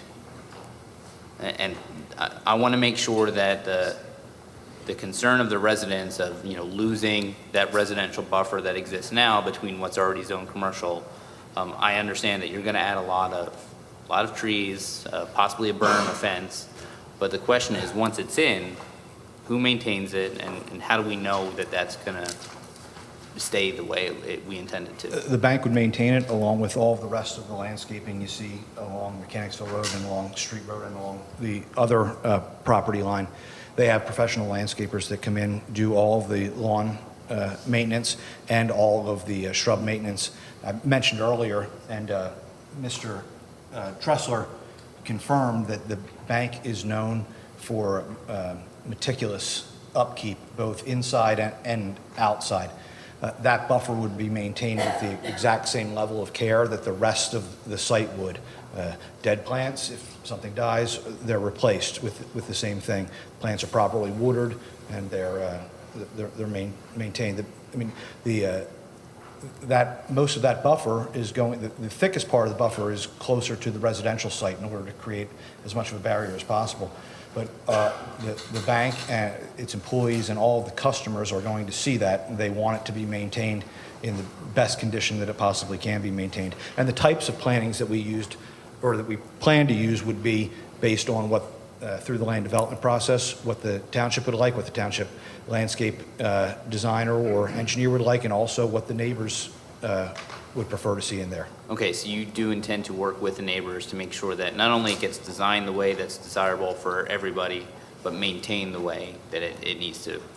Yes, we will. Okay. So on that note, similar to what Jesse had just said also, you would be in agreement with whatever suggestion the township would make to you regarding the landscaping of the entire property? Yes, I believe that there's some ordinance requirements that require certain types of trees and certain locations, and to the extent that we're able to deviate from that by a waiver process or something similar, we would be, yes. Okay. I'd just like to echo some of the same comments that Mr. Kisselbeck and Mr. Sloan had said.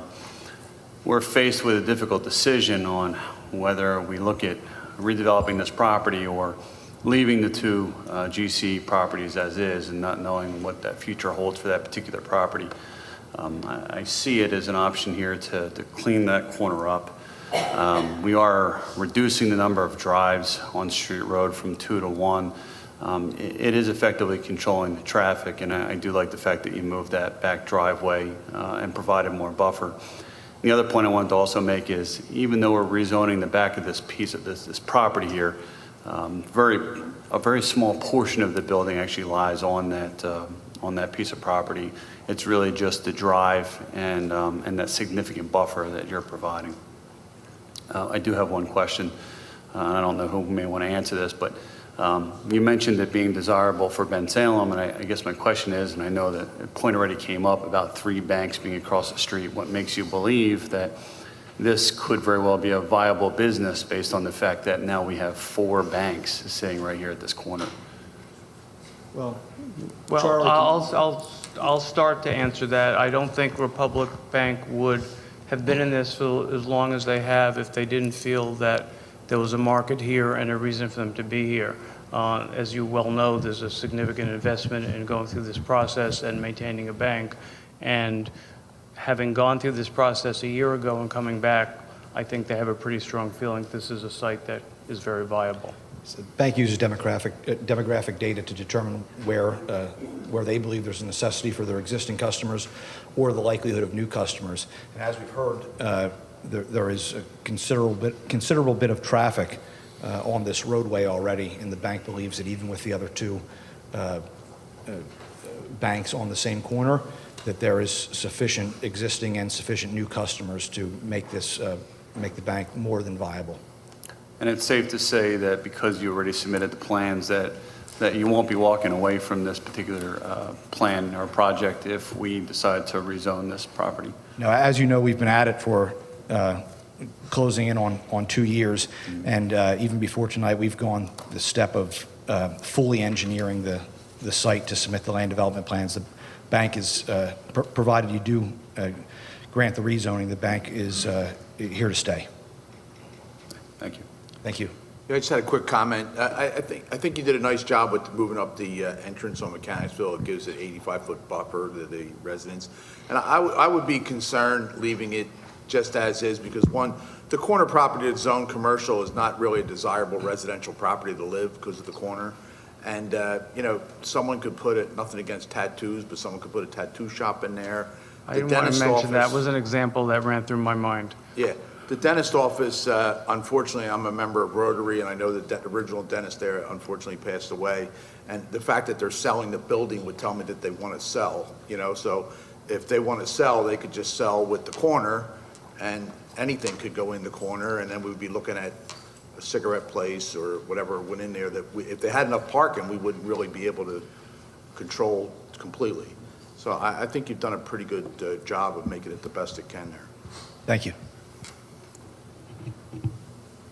Any other questions for this witness? Mr. President, go ahead. Mr. Gaines? Put on your zoning hat, Mr. Code and Plan. If this zoning was granted and you proceeded with the plan as depicted and submitted, will there be any required visits back to the zoning hearing board? My understanding and my analysis tells me no. Okay, thank you. The only thing I don't like about this whole project, which we'll probably address later on if you come to us for a subdivision and land development, will be your actual times that you are open. You're almost open 24 hours a day, pretty close to it. Really early in the morning. It's, I believe it's 7:30 until 8 p.m. That's pretty long. Yeah. So that's something I need to look at and address, but that's in a later date, Yes. and we'll decide that at that time. Yes, thank you.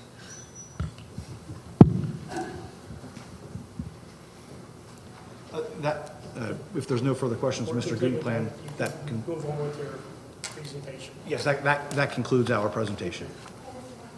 I know you'll take comments. If you'd like me first to go through the exhibits and ask for them to be That's why I admitted want you before. to finish yours, and then I'll go to the public. Okay. Well, I mentioned that we have A1 through A17, which are included in the packets that everyone has. They include all the CVs that we referenced, the application, the agreement of sale, and other purchase documents, a summary report of Mr. Gutenplan, which is A7. A8 is the certification of the letter to our prospective neighbor. A9 is an existing features plan. 10 is the previously rendered layout plan, the old design. 11 is the new design. 12 is the proximity plan. 13 is a zoning boundary revision plan that shows the existing zoning with the odd shape of the boundary. 14 is the site plan, not rendered, the black and white version of it. 15 is the 6 photos on the single page. And A16 is a zoomed-in zoning map from the township ordinance. And then finally, A17 is it's listed here as an architectural rendering. It also may be called the elevation. It's the photo of the bank itself. I'd like to request that all of those exhibits be admitted into evidence. Those exhibits will be accepted. I'm going through the packet that I was handed, and of course, the one exhibit that I'm looking for is the one exhibit that I don't see, and that is Exhibit A8, or I'm sorry, A9. My packet goes from A8 to A10. Does council have an A9? No. There, A10. Yeah, mine's, that one's missing from mine as well. We are, with the request earlier today to use the digital medium, we've also have the thumb drive, which includes all of these plans, that does include A9, and it was my intention to leave that with the township to be... That'd be fine then. Okay. And A9 is the date of A9? November 13, 2017, no revisions, is that? The existing features plan, yeah. A9 is A9 is the zoning chart. It was referred to as a zoning compliance plan. It's the one that's on the board right now. Okay. That one shows up as, it says A10 on it. Yes. That's got the... What's the existing features plan? And then what's 10? I think this one is just mislabeled. I think it may just be mislabeled because 10, yeah, there's, your packet is A10, the first one, the black and white page that you have is Yeah. mislabeled as A10, that's actually A9. Okay. And then the next page is labeled A10 also, Okay. and that is the correct A10. I'm going to say that you've got that backwards, that the first A10 is in fact A10. No? Yes. No?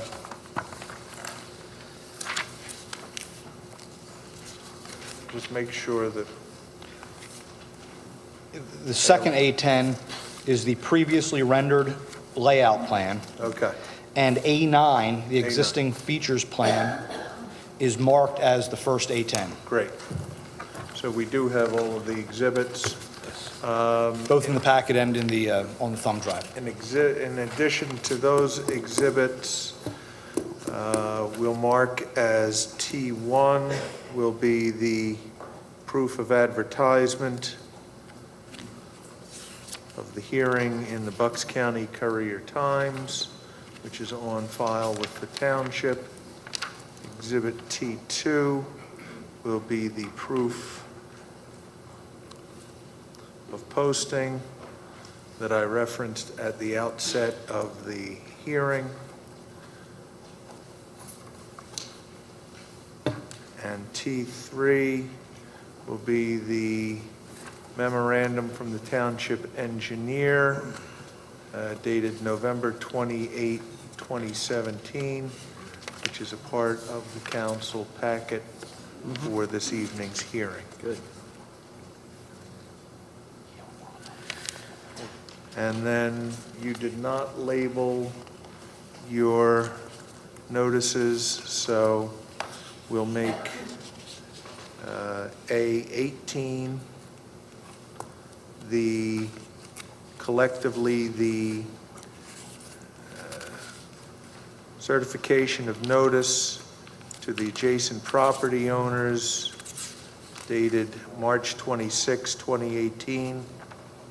That includes a copy of the letter, the addresses to which the notices were mailed, the map, and the return receipts from the United States Postal Service. A19 will make the certification of notice, the second bundle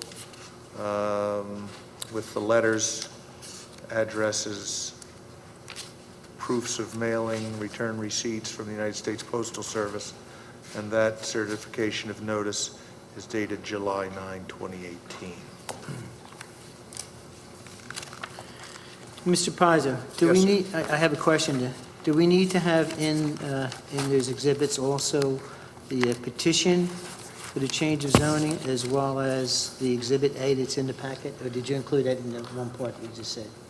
I believe that the petition is part of Exhibit A1. Okay, Yes, it is. okay. Thank you. Certainly. So that's the last bit of housekeeping I have, Mr. Blair. Housekeeping. No, that concludes our presentation. Thank you. Is there anyone in the audience that would like to come forward and speak on this rezoning?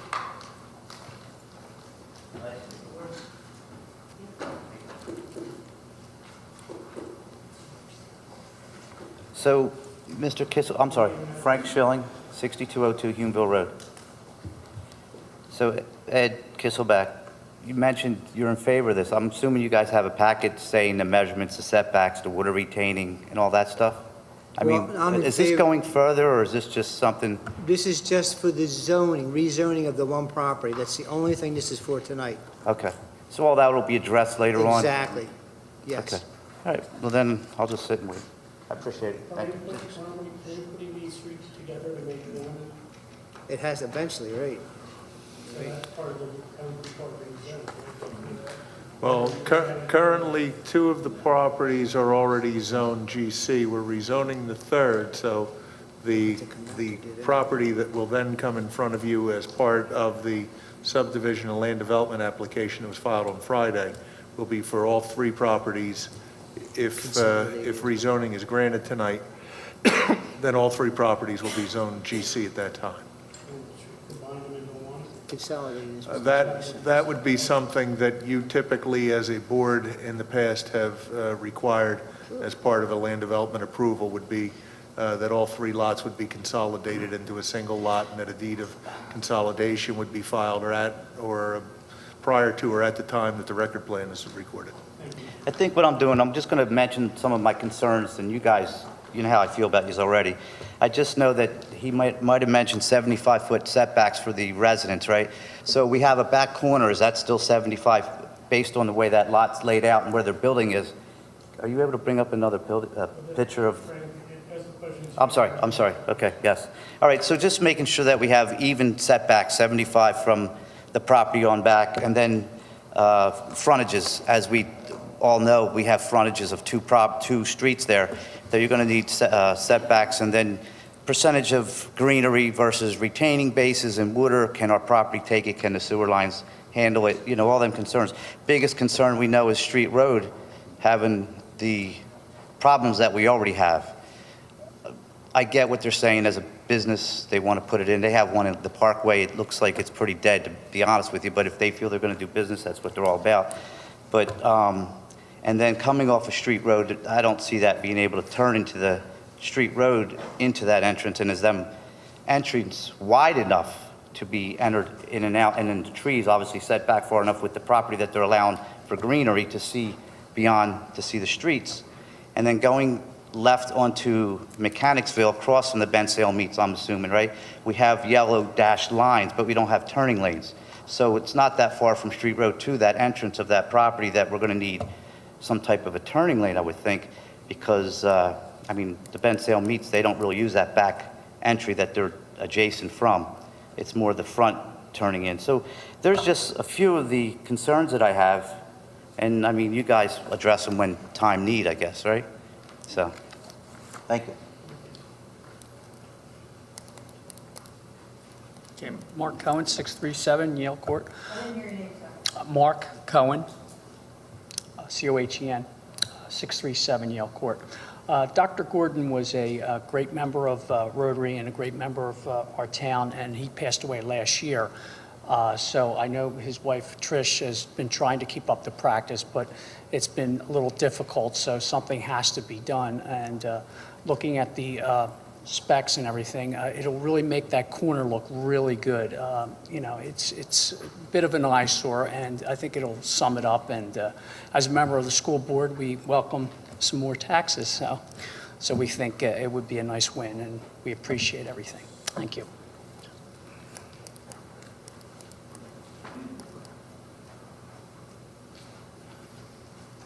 Good evening. Bill McHale, 2925 Mechanicsville Road. I'm the M-C-H-A-L-E. I'm the adjacent property owner. I appreciate that the parties here reach out to me, but I felt that I wouldn't answer them until we went through this process. I'm all for status quo. I lived there for 35 years. I pay my taxes. I vote. And I'm happy the way it is. We have buffer, and it's a little noisy. This project doesn't look too bad. There's a lot of things that we can talk about. You know, the corner property is a residential. It's been a residential for as long as I've been there. It might not be the best looking house in the neighborhood, but maybe they're waiting for something to happen. Maybe if they know what's going to happen, they fix it up. The dentist office has been there, and dentist offices are resold, and other dentists go in. Some things that I like to, rebuke against these guys here. They say that the bank is going to have less traffic than the dentist office. Well, the dentist office isn't going to be open, or isn't open from 7:30 in the morning till 8 at night, 7 days a week. So right there, you got less traffic. The traffic that goes into the dentist has been going in and out of there for years. There are 2 entrances. The traffic on Mechanicsville Road backs up. Like you say, when you're going to take a left-hand turn going east towards the city, as opposed to what the gentleman said west. I believe he was backwards. It's east towards the city, right? No, it's west towards the city. I apologize. Going in that way, you're going to back up traffic on the street road because the gentleman just said there's no turning lane going into that. Traffic coming out going that way, trying to take a left-hand turn out of there, I wonder what's going to happen there. I appreciate the idea that they moved the entrance over, and the idea of the trucks wasn't so much trucks going to the bank, it was trucks going to the meat market. They got 53-foot trailers sitting there every morning on Mechanicsville Road waiting to unload. So I don't want it to become a staging ground for those tractor trailers at the bank parking lot. That was my concern. I did have a concern about the dumpster. They say that trash goes out via a little van. That's good. There is a dumpster at the American Bank, right at the corner of Street Road in Mechanicsville. I see it every time since I was told that they don't use a dumpster at the Republic Bank. The look of the Republic Bank, great look, but does it fit the neighborhood? I mean, how high is that? We haven't got an answer. And, it's a monstrosity. It's a glass building. It's, the Stonebridge Bank across the street, that is more of the neighborhood look, the Bensalem residential look that we have here in the neighborhood. This thing was shot down April 17, 2017, and a couple changes later, we're back at it, and it's been on my mind for a year, 16 months. Every holiday, we get a little notice that we're going to have a meeting, and then it gets canceled. They say the sign was posted for the zoning board in March 9th, 2018, and Mr. Pizzo said that there was covered with snow. Probably was. PennDOT probably went down the street and covered that sign. So maybe it was there. I thought there would be another sign. I was telling my neighbors that, they're going to have to post a sign again. So there might have been more people here to talk for or against, but the sign didn't have to be posted. I found that out today. We started again back in April of 18, and we kept canceling. So now we're in the midsummer, July. A lot of people not home, people on vacation. I'm against the property because of the being commercial property next to my house. Now I'm on Street Road, although they put a nice buffer in there for us. The 24-hour banking means noisy cars. We don't all drive nice, quiet cars. Some of us got like hot rods, loud motorcycles, people coming in and out. Trash in the parking lot. And the cleanup of the parking lot. When do they do that? Do they do that at 3 o'clock in the morning when they run the street sweeper through there? That's how they do it across the street at Showcase Plaza. Showcase Plaza, we're lining up to that entrance in the back, the one that they don't use often. That's the one the trucks go in and out. And I wonder if that was ever PennDOT approved, because that just showed up when they were redoing the parking lot. And it alleviated a lot of problems, so I don't think anybody complained about it. But, that meat market, a little shady sometimes. I wonder about them.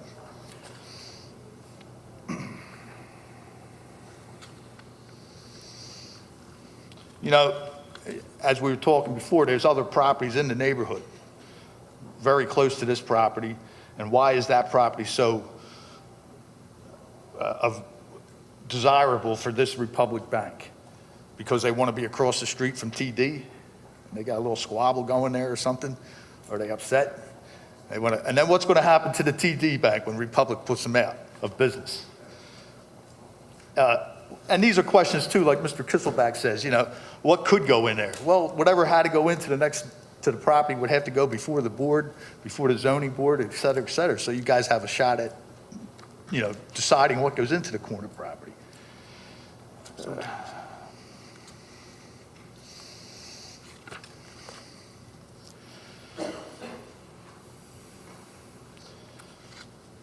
I also, because I'm interested in this policy procedure right now, I'm reading every article in the paper about zoning and problems they have in different townships. But yesterday or Sunday, there was a shake and bake or shake and steak up in Warminster. They said something about a sound deafening fence, and they have one at the Burger King. I'm curious about that. You guys know anything about a sound deafening fence? And maybe we could talk about that if you guys get the zoning. Somewhere along the line, I heard 75-foot setback for residential. Does that mean the building? Or, is that a buffer? Because at the plan, we got 80 feet up front, but then we go down to 35 feet. Should it be 75 feet all the way through? And to wrap it up, the real powers tonight, we knock down the zoning, then it's over, I guess. I guess they can reapply, but if you get to the GC zoning, then what happens 2 years from now when Republic Bank decides they're done with the banking, they're moving on? Like where the Giant was, if you remember, was a car dealer. And the car dealer was open Monday through Saturday till noon, not 24 hours a day, 7 days a week. So there's more traffic today at that intersection there there was when it was first GC commercial. So that's what my thing is. If we can keep it residential for me, you guys should represent me, Bensalem.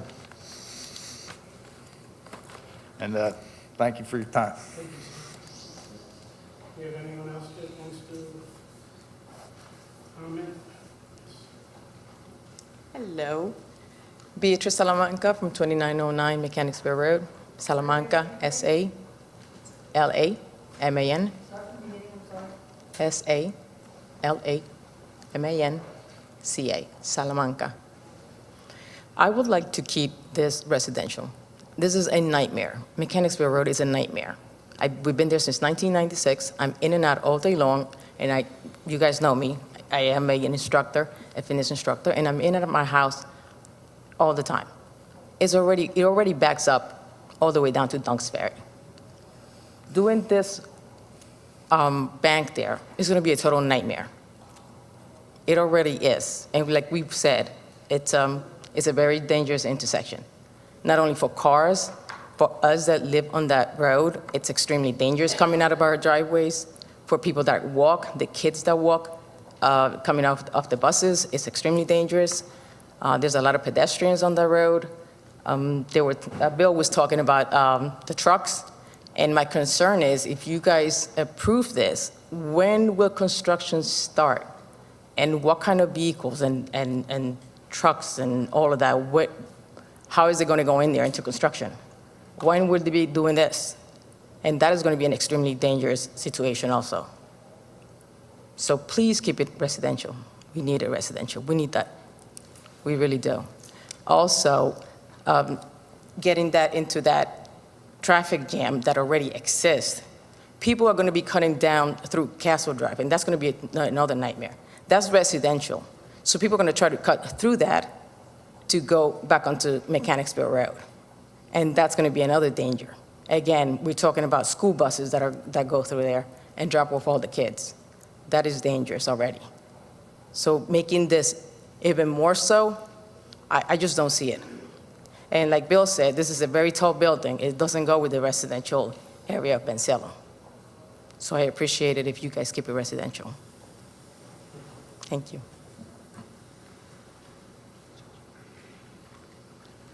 Good evening, gentlemen. Alan Windsor, 3232 Azalea Avenue. First of all, just for this, I know this is just a rezoning, and I'd like to see a traffic study done on the area. I've been stuck in traffic there a lot on Mechanicsville Road because I try to stay off a street road. I use the back roads as much as I can. Going into the city, I go through down Dunks Ferry and into the city. And instead of traveling Street Road, I go out Mechanicsville to Galloway and go out that way because the traffic just for the Parks Casino, people cutting you off going west, it's just unbelievable. I can't believe there's not a cop sitting out there 24 hours a day giving tickets. The township would be filthy rich. Filthy rich. I'd like to see like a cut-down lane on Street Road to make the right turn in there. It would be a lot more conducive if you can get over to cut in there than waiting for people to come in and out of the bank. I mean, you just, and you people live here, you know, they don't. It's just unbelievable. The height of the building to me is just a little bit too much for this corner. I think the facade in the front should be knocked down a little bit. I mean, I don't see any, unless they're using the impervious service for water retention or something, I don't see any of that going on in here. There's like a million things that could go on. The main thing is the traffic. And there's not one of you guys sitting up here that doesn't drive down that road. They don't. They don't understand. I don't think there's enough parking in the parking lot. I don't see any handicaps. I know this has all come up when the stuff comes up for being, you know, put together and built and stuff. And I'd like to see the plans for the environmental board.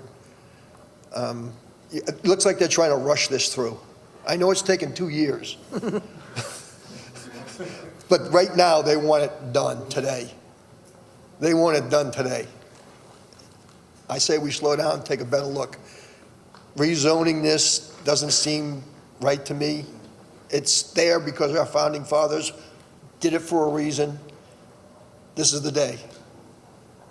This is the day you guys have to figure out whether they were right or wrong. I'm done. Thank you. Anyone else would like to go forward? Let's bring back the airport down.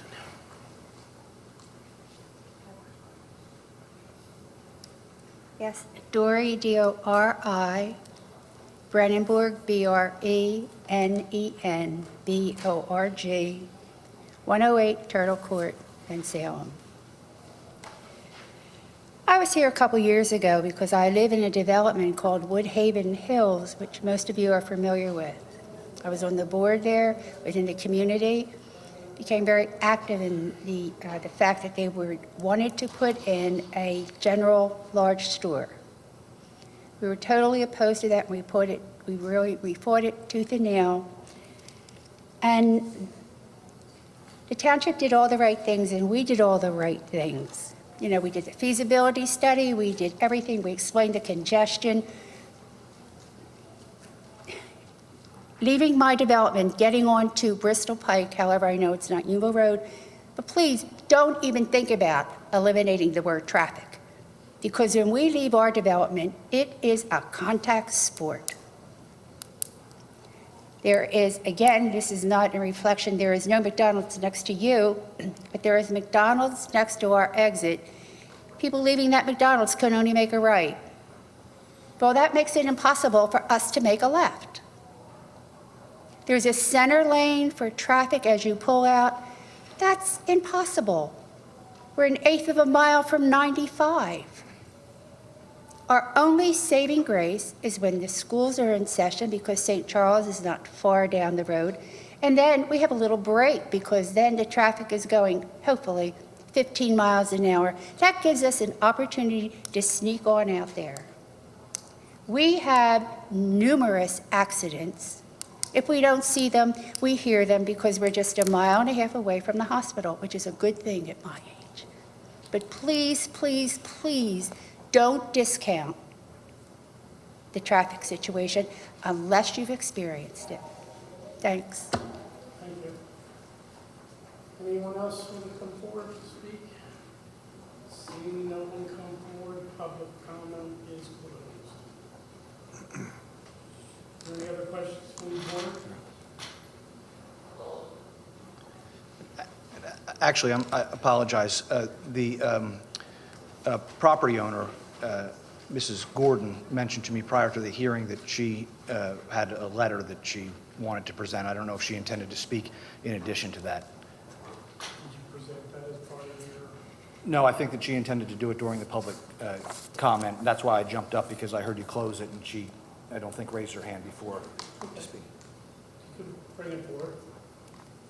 Did you want to just? She wants to present it. That's fine. Yeah, you can give it to Mr. Pizzo. Thank you. And Need to add that to the thing? we, I think, made the mistake the last time we were here before you. We heard some comments from the citizens, and we didn't speak to any of that. There were a few questions that were posed. I remember some of them, as many as I can. If you'd like, I'd be happy to answer a few of those questions right now before you conclude. The height of the maximum height permitted in the district is 45 feet. The proposed bank building is 23 foot 4 inches. It's the rendering that we showed you is designed to make the building look a little bit more grand than it is, and it appears as though it's taller, but it's 23 foot 4 inches. The buffer setback issue, whether or not it was 75 feet directly across, the answer is it is, and it's a building setback that we were dealing with when we mentioned 75, not the buffer. The buffer varies. There was a question about stormwater control, that it didn't look like we were doing anything. We may have mentioned before that it will be a fully contained underground stormwater basin. There'll be no above ground basins. And the question, I know that the traffic is a concern that we talked about. It was brought up to me during some of those questions. One way to possibly consider it is that the traffic to the bank will account for less than 1% of the traffic at that intersection. So the concerns are well founded, of course, but in perspective, it's less than 1%. I don't have a traffic study, so Yeah. in order to know that that's the truth, I would need to see the traffic study to know that that's what's going on. I mean, you're telling me something without a traffic study in front of you. I don't have one in front of me. All this is going to come up at land development. So, I mean, if you're going to be given this approval for the rezoning, all that stuff will be heard and taken care of then. You will have to give a traffic study. But I think that the one thing that they talked about was a decel lane into the bank coming from the right. I mean, I don't know if that's on the plan, but we'll see when you put the plan through. I think a lot of good points were brought up by the residents that live there, and that's why we have this meeting, so that they can put their voices out to the people up here making the decisions. Thank you. And Mr. McHale brought up a new comment that we hadn't heard before, but because we'd like to discuss those with him. He talked about a staging area for trucks in the bank, and he was concerned about that, and that seemed to me to be a valid concern if that could in fact happen. So to alleviate that concern, I can tell the council that the bank will prohibit any staging of trucks during banking hours, before banking hours, after banking hours. And if that were to become a problem, if Mr. McHale would report to us that he had seen something like that, the bank would go so far as to provide security to prevent that from occurring. You said 45 foot. I was doing something else. I'm sorry. The maximum permitted height in that district is 45 feet. Yeah. But the highest point of the bank is 23 feet 4 inches. Okay. Just Thank you. about the size of a two-story residential home. Yeah. I have actually one more question.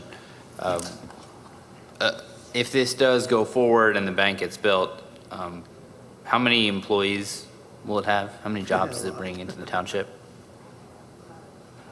11 employees, not all there at the same time, but 11 total new jobs. Thank you. Any other questions on the board?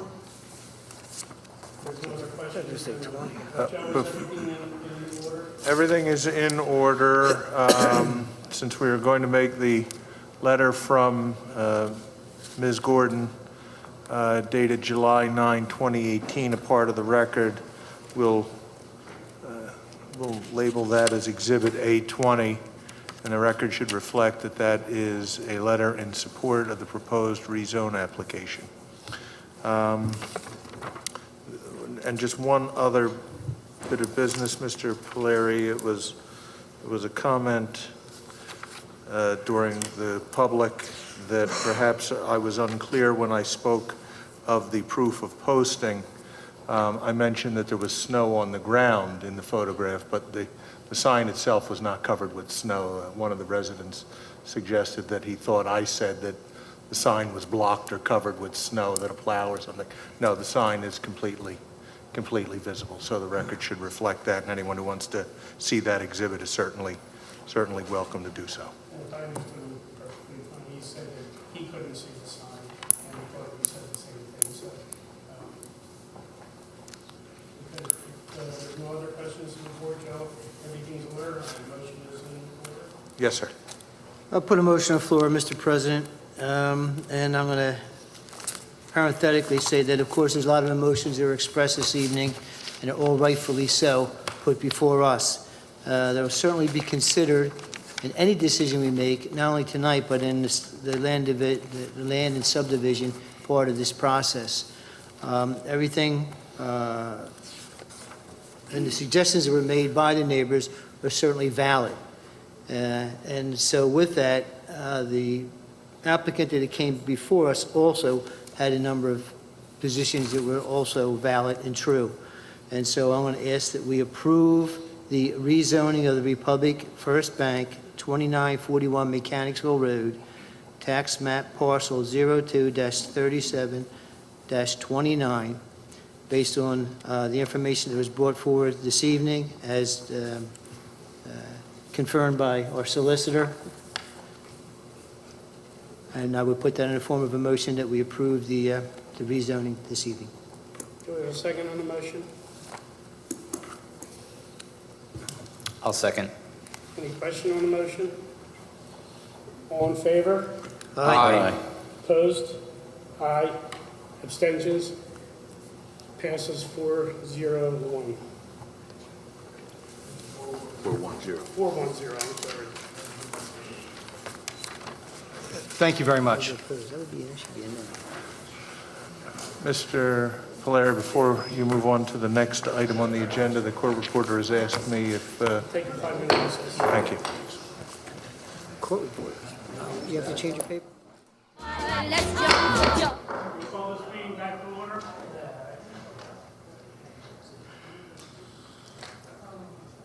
Number 9 on the agenda, consideration of a lot line change between Carl Schneider, 968, 962 Bristol Pike, commercial, GC tax force 2-29-112, 2-29-113, Mr. Ward. Good evening, Mr. President, members of council. Sean Ward on behalf of the applicant Carl Snyder. Present this evening is Carl Snyder seated in the front row. I guess we'll have him sworn. All right. Well, he'll adopt my representations as his own testimony. That's as far as we'll go. Okay. Okay. What we have here before the council tonight is an application for a minor lot line change. Carl owns the properties 962 Bristol Pike, which is the business known as Custom Air Heating and Air Conditioning, and 968 Bristol Pike is the property next door, which is a single-family dwelling. Basically, in a nutshell, the rear of the property at 968 is used in conjunction with the business, and Carl wants to formalize that by relocating the lot line to make that part of the Custom Air property and not part of the single-family home. Pursuant to Mr. Gans's review letter of the application, it was indicated that zoning relief would be required. I'm happy to announce that we did attend a zoning hearing in May of this year, and by its decision dated June 7th, the zoning board granted a variance from the minimum lot area of 7,200 square feet. I'll point out that 968 Bristol Pike, their single-family home, was already a non-conforming, undersized property. It's now just a little bit smaller than it was before. Additionally, they granted a variance from the impervious coverage, and I pointed out to the zoning board that in the aggregate, there's no change in the impervious surface between the two lots. We're not proposing any construction, so that is not going to change. Two of the variance requests at the zoning board were withdrawn as a result of us agreeing to relocate the property line, the rear yard line, on 968 to provide for a 35-foot rear yard, which this plan, which has been submitted to Mr. Gans today, 3 copies, indicates and shows that 35-foot rear yard. Additionally, by relocating that rear yard line to 35 feet, we eliminated the variance request for the existing shed. The shed required a 5-foot setback from the rear property, but by moving the property line, that now complies. So, and that is the sum and substance of the application. And Carl, you've heard my representations to the board. Are they true and correct? Yes. And would you adopt them as your own testimony? Yes. Thank you. Come on, don't drag it out. Do you have any questions? Yeah, so it looks like we've got a copy of the old drawing. Can you just walk me through real quick what the change was? I don't have a copy. Okay, on your plan, you'll see here, at the back here where the shed is. Right. That's where it is. You'll see that dimension here is 23 feet and 9 inches. Yes. Or 23.09 feet to the rear property line. On the new plan, if I may approach, I'll point it up there. It is now moved out to 35 feet. Great. So we pushed that property line back. Nothing else changed on the plan. And by doing so, we eliminated the variance request for the shed. Okay. All right. Thank you. Which plan is up on the screen? That's the revised plan, which Ron Gans has a copy. Yeah, new one. I have additional copies. So if I could actually read that, I would say 35. I don't know what happened there. That's the lighting. That was a little clearer. It's because we turned the heat up so that someone can stay warm. It's 35 feet on the new plan. You have another copy you can give us. I have 5 extra copies. Are there any other questions from the board? With that change, we may have to bring you back another time. I'd be more than happy to. You would, he wouldn't. Mr. President, I would just ask that I just received this tonight. I'd like to, review the plan, give it a formal review, make sure there's no other problem. But a quick review indicated no problem. Okay, so we can make it contingent upon your... Yeah, I'll just prepare a report. Anyone else on the board have any questions? Is there anyone in the audience that would like to come forward? Mr. Ward, you'll comply with anything that should come up in Mr. To the Gans' satisfaction of report? the township engineer, absolutely. Mr. Pazzi, you have any points? A motion would be in order if there's no other questions. I'll put it in the form of a motion. We approve the lot line change for Carl Snyder, which is 968 as well as 962 Bristol Pike. And this would be, of course, contingent upon you had the zoning variances already in place. Is that correct? I'm sorry? They're in place. The zoning variance is already in place. Yes. As well as you will comply with the recommendations of the township engineer and his approval of the change plan. Do we want to reference the date of the revised plan? Sure, you can. Revision date of July 6th. July 6th 28th. revision date. Okay. That's the motion. Do we have a second on the motion? I'll second it. Any question on the motion? All in favor? Aye. Opposed? Abstentions? Ayes have it, 5-0. Good luck, Mr. Schneider. Have a wonderful evening. Mr. President, that concludes my business. May I be excused? That's because you're in Florida too much. Okay. Got to come back from Florida more often, you know? Number 10 on the agenda, consideration of a minor land development plan applicant Millennium Properties and Investment LLC, 4851 Street Road. Parking lot is the proposed use. Zoning classification is BP, business professional. Tax parcel 2-4-184-1.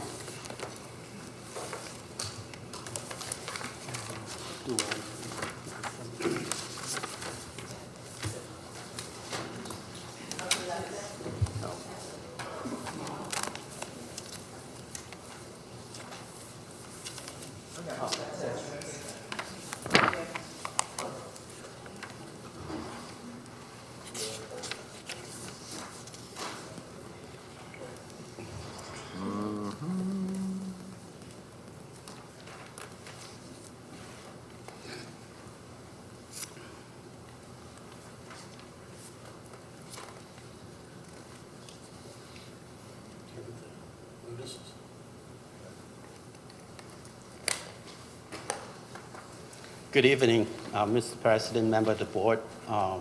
My name is Terry Chong, C-H-O-N-G, 34 Amsterdam Avenue, Harlem, PA. I'm here to represent my company, Millennium. This is my property. Right now, the property is a single dwelling house. It's zoned for professional. And it has a PennDOT cutout, but there's no driveway. And my architect put together the plan with the existing building, driveways around it, and with one handicap parking in the front. Excuse me, 1 second. Oh, sorry. Do you have your notices that? Yes. Could you please give them to the solicitor? This way he can look through them while you're putting it. Thank you.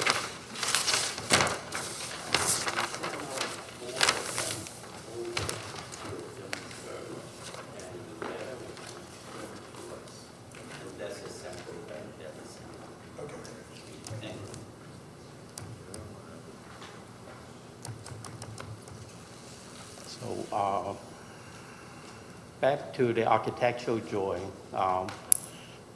This is the front entrance of the building, and there's a handicap parking in the front. The driveway is sloped towards the back, and we have 8 parking in the back. And I believe, according to my architect's calculation, that should more than cover the square footage of the building. And we went to the zoning board about 3 years ago. We got approval, and according to the zoning board, to avoid accident, we should not use a single driveway. We need to go to PennDOT and ask for a second cutout. So the traffic will be coming in this way and then going out this way. And we had discussion about signage, and there are additional diagrams there to show the signage as which way the traffic should be going. So I'm here to ask for the permission to do the minor land development and build a parking lot so that I can start renovating the building and start using it. How's the traffic flowing there? I'm sorry. This is Street Road up here. Going, I believe this is east, that is the westbound. This way is heading I-95. This way is towards Warminster and Fisterville, and the traffic should be coming in this way, going into the handicap parking or backing out, coming down to the parking lot, and then going out this way. What's the gray? Is there parking there? No, this is, I believe, is for the drainage. The type of material they put, the architect plan on putting down for the driveway, because the landscape is sloped towards the back without proper drainage. I believe in the winter time, there may be ice build up and other conditions. Okay. That had me confused since it was gray. Yeah, wasn't sorry about sure. that. Okay. And I'm just taking his plan. I don't have all the technical details. So this property is across from 4800 Street Road, like the Union Fidelity Building? That Almost the IT Brownsville Road and the Trevose Fire Company, but on the right? It's off Brownsville to the right of it. I believe this is Brownsville. Correct. Oh, okay, yeah. So they're all commercial, they're business. Yeah. Do you have your letter with you from Mr. Gans from March 15, 2018? Can you go through that letter?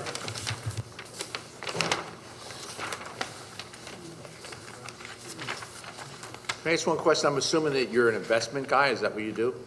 No, I am an IT consultant. I run a small IT business. Oh, okay, so and you I plan said on using investment, so I this thought maybe that was... as my business. Okay, so you do IT? Yes. Okay. And what letter am I looking for? Sir?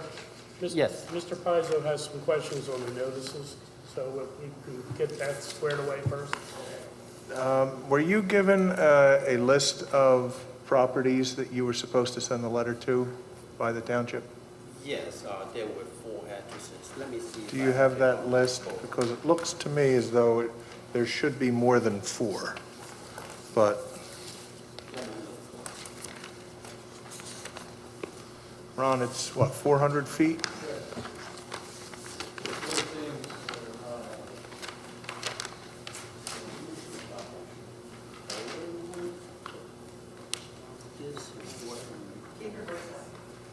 Oh, I don't know if I had the current one, but this is a sample of the ones that we had for the zoning, and it's the same 4 properties. Let me see if I have that. I expect that from these 2 guys. I expect it from my, that's not personal. And here's a list of 4 addresses.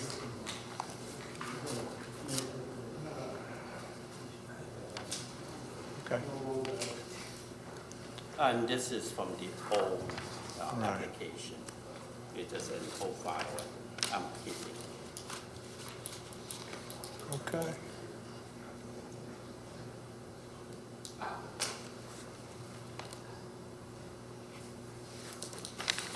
And so these 4, Howard Lewis, Tech Park. Now, was this list given to you for this application, or is this the one from when you were in front of the zoning hearing board 4 years ago? That I don't have the exact record, but I believe it's the same 4 units. One across the street, 2 next to us, and 1 behind us. Because the names of the properties around you on your plan say Franklin Whirler. Yeah, and Waller sold that building already. This one says Constantini on here, and here it says 4839 East Street Road Partners.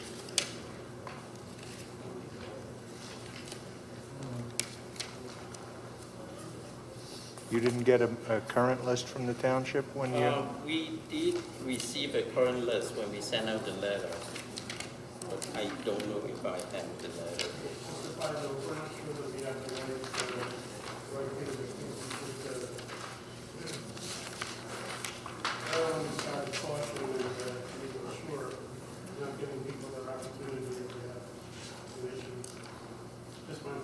Well, my concern is that the list Mr. Chung has given me appears to be the list from when he was in front of the zoning hearing board back in 2014. As I'm looking at because I wasn't initially given a list, when I was looking at the plan and the names of the properties that surround his, they aren't, in 2 cases, they're not exactly matching up with the plan. And since we're only talking about 4 properties, that's half of the people that would need to be notified. And in 1 case, the name that the envelope that came back for Constantini, according to the plan prepared here by Mr. Chung's engineer, the property is no longer owned by the Constantinis, which you could certainly explain why it came back as unclaimed. I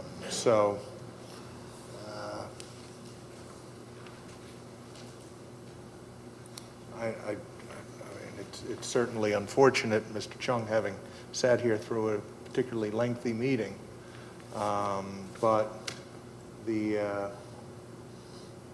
I think prudence would dictate that we get a current list for Mr. Chung and that a fresh batch of notices go out. So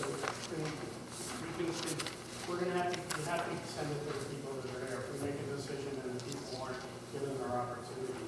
So we really, how long do you think that would take to get the new list Well, the list, assuming she's in the office, Ms. Alston can generate tomorrow and send to Mr. Chung, so that's fine. So we could certainly, there shouldn't be any problem in getting a more current list and letters out in time for your next meeting. You'll get them out right away and make sure, don't delay. Get them right out, if it's okay with the board, we can move this to the next meeting to give Mr. Chung the opportunity to give the neighbors their opportunity. The letter also, and you can certainly contact my office, your letter needs a little bit, as I'm looking at it, needs a little bit more information here as well. It's supposed to let the adjacent property owners know that they can attend the meeting, can participate in the hearing, and that copies of the plan are available for inspection at the township. And the letter doesn't say any of those things. Okay. Thank you. Thank you. I'm going to hand all that back to you. Thank you. Okay. We have a motion to continue this to our next meeting, which is July July 27th. 27, yeah, I'll make the motion that we table this till our next scheduled meeting, July 27th. We have a second on the motion? Second. All in favor? Aye. Opposed? Abstentions? Ayes have it, 5-0. Okay. Number 12 on the agenda, consideration of an escrow release for developer request NKK LLC, AKA Candlewood Suites, previously South Bend Realty, 3908 Oak Street Road, tax parcel 1-32-1 and 2-11-29. Mr. Gans. Yes, the request is for $412,909.75. We are recommending a release of $367,872.50, subject to audit by the Finance Department.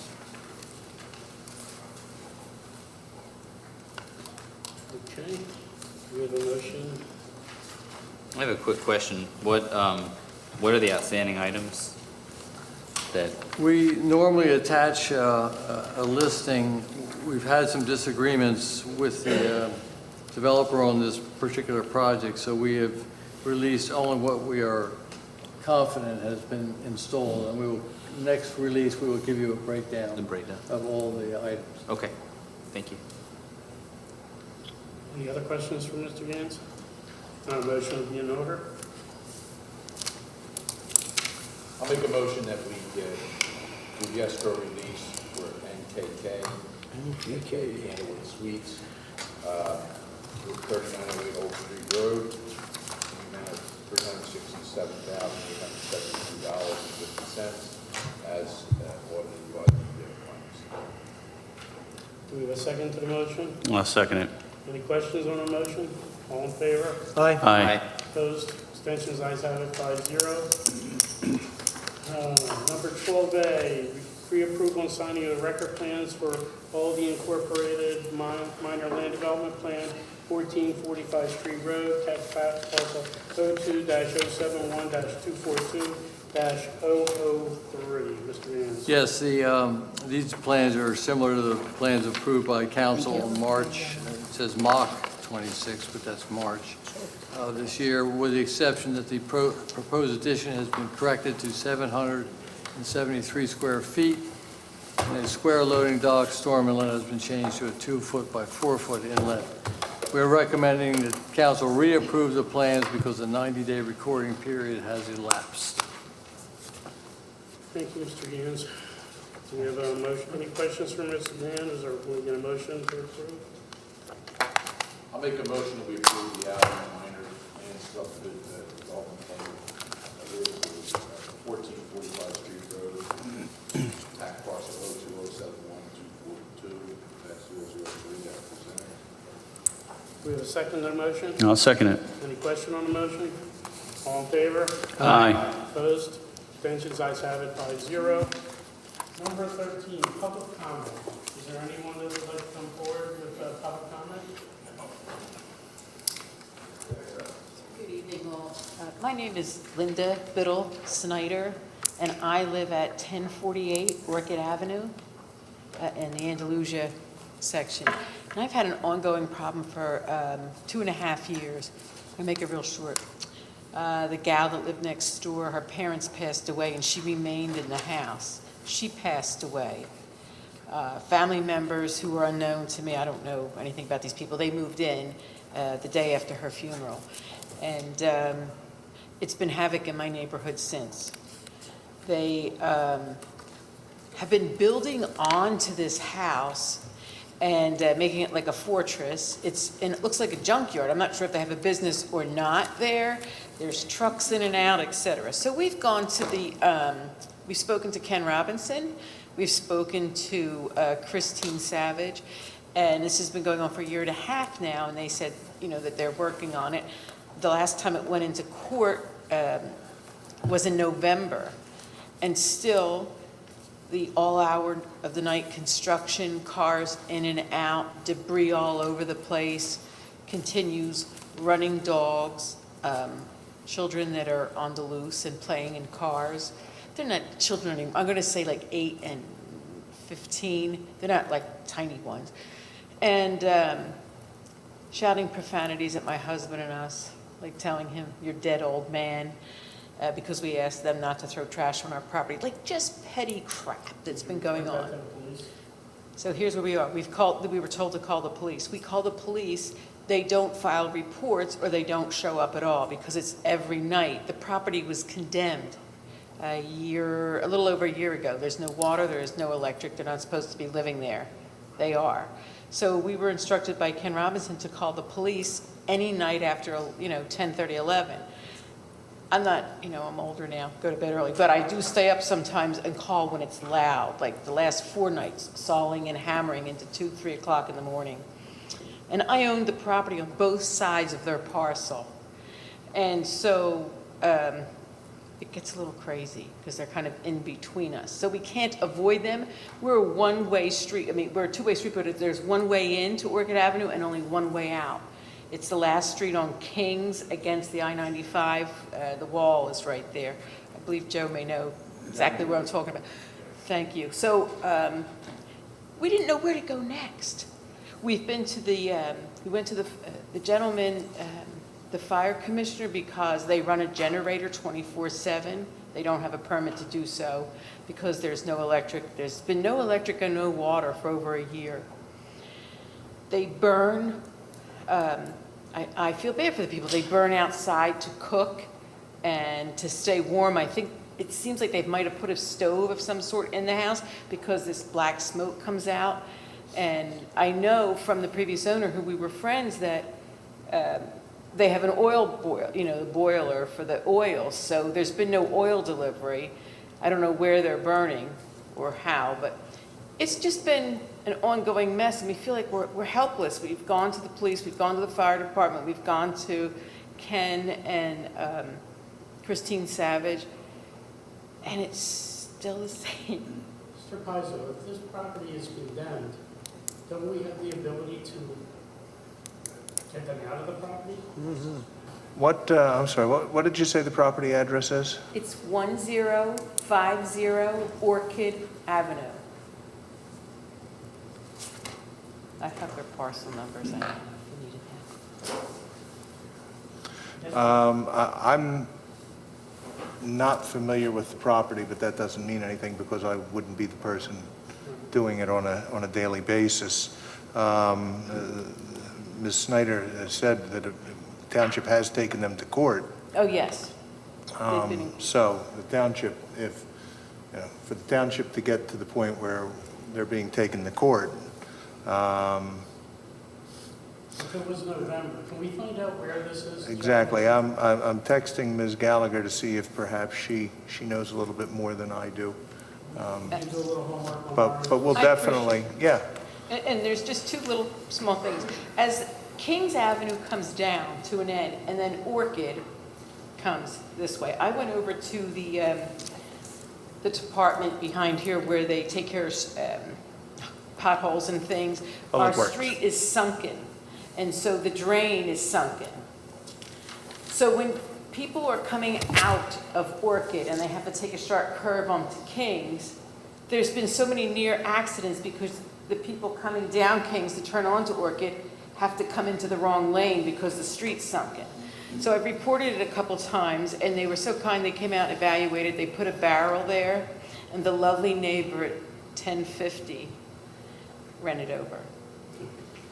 And Mr. Paz is going to check into it, and in this way, at least we know where it stands, because it's really not part of what we do. Oh, But okay. if we can help with this situation, or at least get an update of where we are, put our heads It'd be together and lovely. figure out, that would be the right thing to do. It would be lovely. I appreciate you. Oh, we did, another thing was, I asked for a stop sign to a particular officer. I didn't know if maybe I went to the wrong direction to get that stop sign, because I thought if everybody would stop and just make sure, because of the big dip in the road, so that we don't have these near collisions. Where is that at? It's where Orchid and Kings Kings. Avenue and Orchid Avenue meet. Can we get, Is the name Harcum? get The name of the people that are living there, Anthony E. Stylo and Kimberly Fleischman. Okay. And the property is actually owned by the deceased Robert D. Ray. And also, not to put him on overtime, but our Director of Public Safety is here, so you can speak to Mr. Haran about Perfect. the police response, because if you call, they should come, I would think, Yes. you know what I mean? And they So- don't file a report because Well, we went to check. well, you speak to him So, about that. I mean, Perfect. And they'll make sure they're doing what they're supposed to do. Okay, thank you, everybody, for Okay, being well, patient. Debbie's going to reach out to the officers that does the stop signs and get him out there and get a report Thank filed you. on that. So you got the ball rolling now. Yeah, now that I know how to do it, so retirement's good, you can come to these meetings. Thank you so much. Thank you. Mr. Conley, yes? Good evening, council. I got a major problem. Joe Conley, 568 Bristol Pike, Andalusia. I found out the building next door to me is on my property, half of the building. 15 years ago, the township gave Holy Family University a permit to put a pile of dirt behind my house. Half of that pile of dirt is actually on my property. I'm taking 100% of his water. You gotta have, it's illegal to run water on somebody's property in the state of Pennsylvania. They gave him a permit. I'm getting flooded now. I got pictures on my phone I can show you. So, I don't know what to do about this.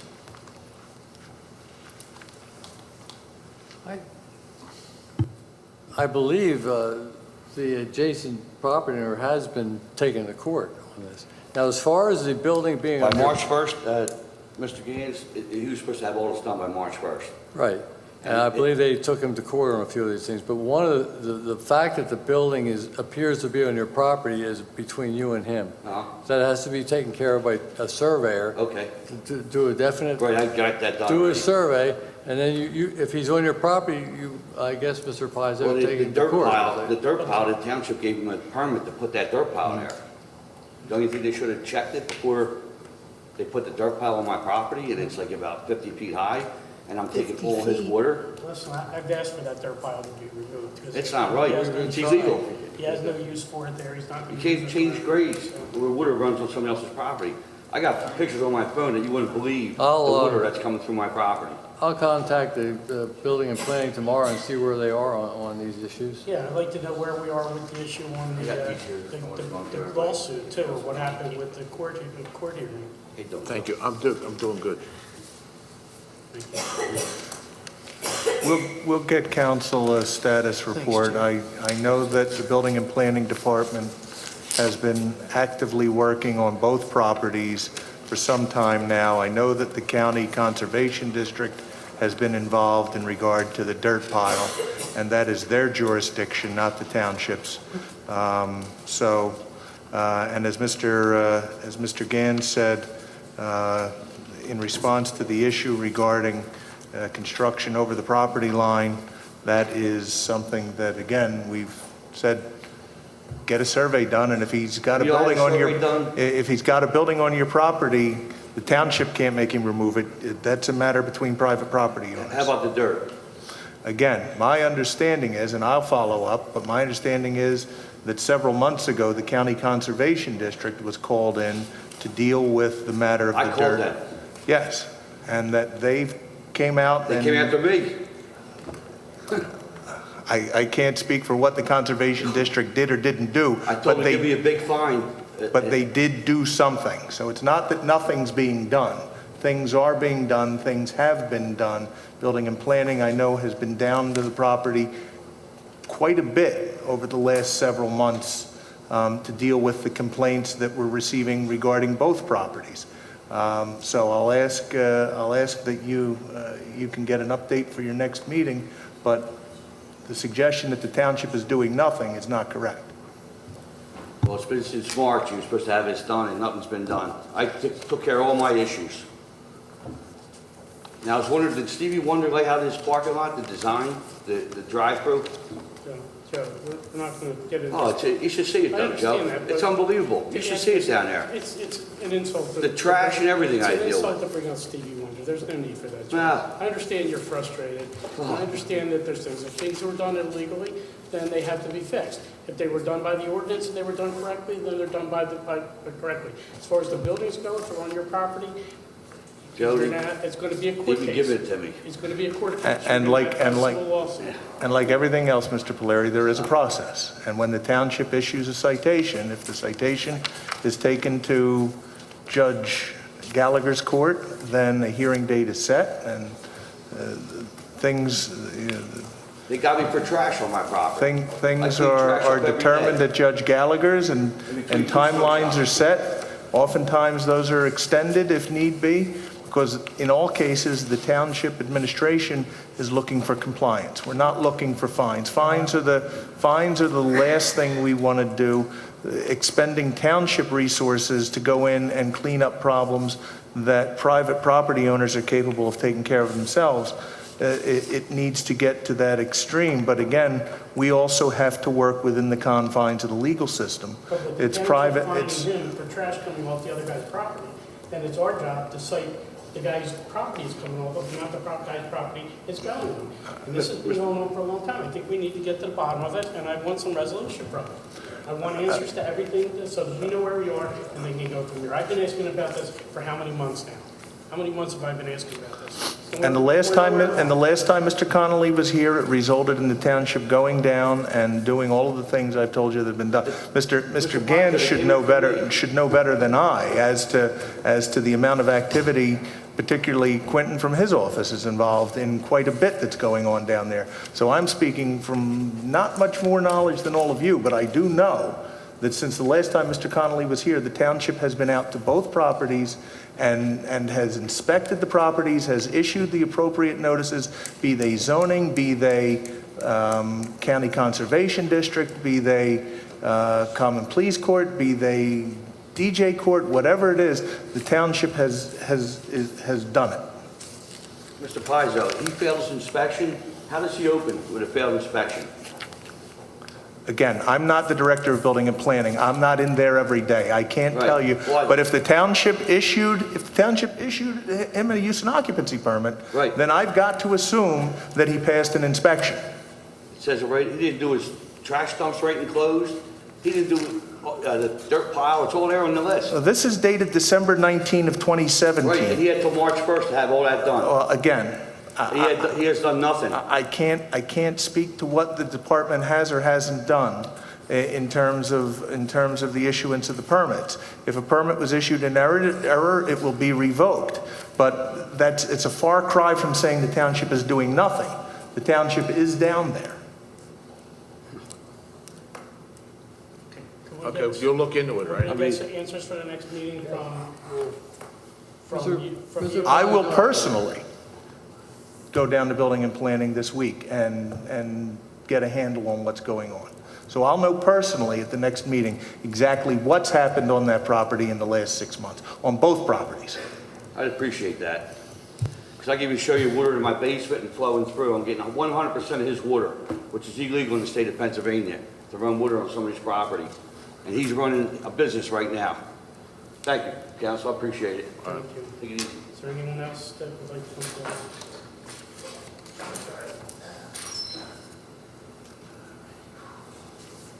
Good evening, gentlemen, ladies. We all take a deep breath here, please.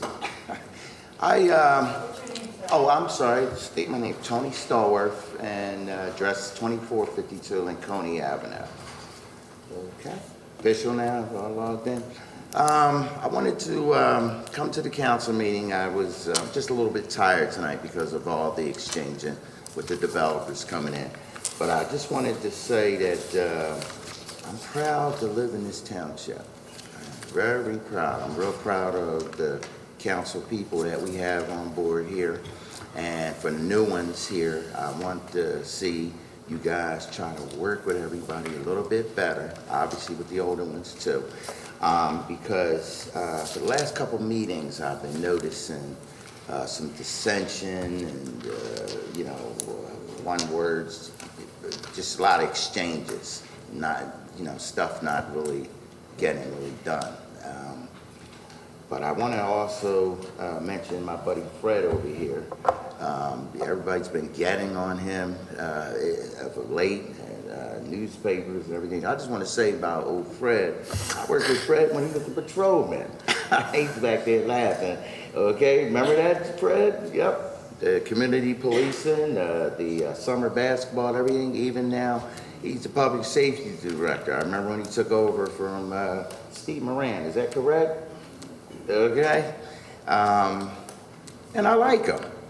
So and I'm looking at these people, listening to these people that are on social media and different things, are putting things out about Bensalem Township, about certain officials and in the township. I've been working with everybody for years, for about 20, going on 30 years, and I never had problems, never. Okay, but ever since Mr. Pizzo left, I remember when he took over from Mr. Goldberg. You remember that, Mr. Pizzo? Like it was yesterday. You got it, buddy. I remember when you took over. And it just bothers community activists like myself when I see this on live television. And so I said to myself, you know what, Mr. Starr's going to get out of retirement and start coming to the council meetings, start acknowledging the whole township about what true people, true-blooded people we have on our council.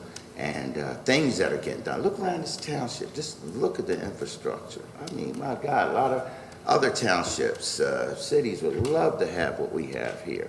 Okay? So that's what I wanted to say. I know the time's getting late. So I'll be back, and I just hope that we can, get better communication with everybody. Okay?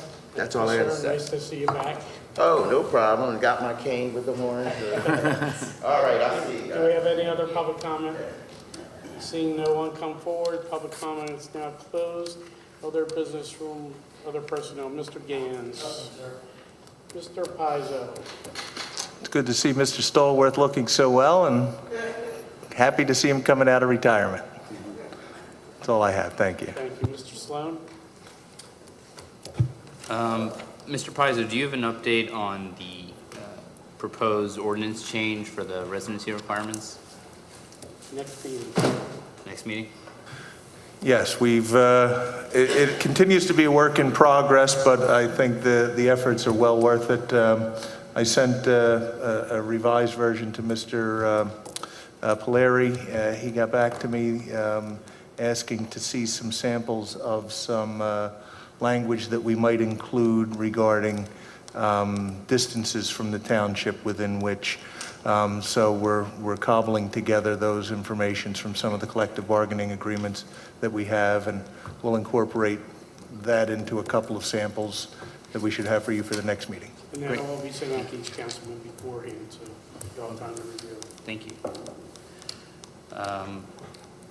The other thing, Director, while you're in the audience, I did want to take the opportunity to thank you and Deputy McVeigh for giving me the opportunity to do a police ride-along the other week. I know Ed was able to do one about a month ago. Invaluable experience. Gentlemen, if you haven't done one recently, I do encourage you to do it. Definitely gives you the perspective of what these officers are out there doing and putting their lives on the line for. So, We know what our officers are doing. well, But I'm glad you guys got the opportunity to do it. yeah. Every officer that I encountered was polite, respectful, and professional, and not just with me, but with all of the residents, whether or not they were being cited or maybe arrested. it was exactly what you would want a police officer in your township to do and to act, and I applaud you on that. Thank you very much for the opportunity. The only other thing I wanted to put out there for anybody in the audience or watching, the township has recently posted on the website all of the meeting minutes from our meetings. Once they're approved, they'll be available to the public. All the videos of these meetings will now be available to the public via the township's YouTube channel. And I actually just spoke with the mayor today that we're going to look into also live streaming the meetings as they happen. So that is that last aspect is a work in progress, but for now on, we are much more visible to the public, to anybody watching. Thank you, sir. That's it. Mr. Tubmazy. So we were just joking around, this technology is great, and I'm so used to everybody staring at us during the meetings, and now I look out there and everybody's staring above us, looking at the screen. So, okay. I just have one thing real quick. Maybe Mr. Pizer can assist with this. You know, I've been seeing or been hearing about some issues regarding parking down at the coves, and I understand we have limited options. And I was recently down there and saw one street that was striped, and I don't know how that had happened, if that was a township that had did that or if it was someone else, but I wasn't sure if, what the feasibility of looking at striping those streets to assist with the parking down there. I'll get together with Mr. Gans and we'll look into it. I'm not sure if the streets in the coves are township streets to begin with. Yeah, I wasn't sure, that's why with They're that. not. Is it the private, yeah? Yeah, they're not. We've looked into it before. We talked to their residents because they fight over who's going to park where and what. It's a private development. It's private streets. No, I don't think the streets are private. I think the parking's private. The streets are not private. The main street, but the parking area, I don't think that, we'll look into it. We'll look into it. We'll see. Yeah, there was one street, Leeward, was actually striped. And I think it benefited that street just because of the fact that you have people that are taking up two spots, not intentionally, but then it even limits it even further. Sure. Thank you very much. We don't pave them? We don't pave them? No, there's no association fee. Mr. Knowles. Okay, so we'll look into that for the coves. There's not an association fee in there, so I don't know how they would have money to pave their own streets, but I could be wrong. But, no, I'd just like to, I want to let you know that I will not be here next meeting, okay? So hopefully you can resolve these issues. The world will continue without me. All right, so I will be on vacation we're going to the Grand Canyon for a week, so I'll be in the Grand Canyon. And This is an announcement we have to know. don't worry about it. I will be on a donkey, but I will not go on a helicopter. So I will be back. I might be back with a broken leg, but I won't be back in the side of some canyon on a helicopter. But so I appreciate everybody coming out. We had a great, very interesting meeting tonight, and we'll see you in August. Thanks, Joe. Mr. Kisselback. Nothing, Mr. President. That was enough. And I have nothing. Our next meeting is 7:23. Make a motion, anybody make a motion to adjourn? So moved.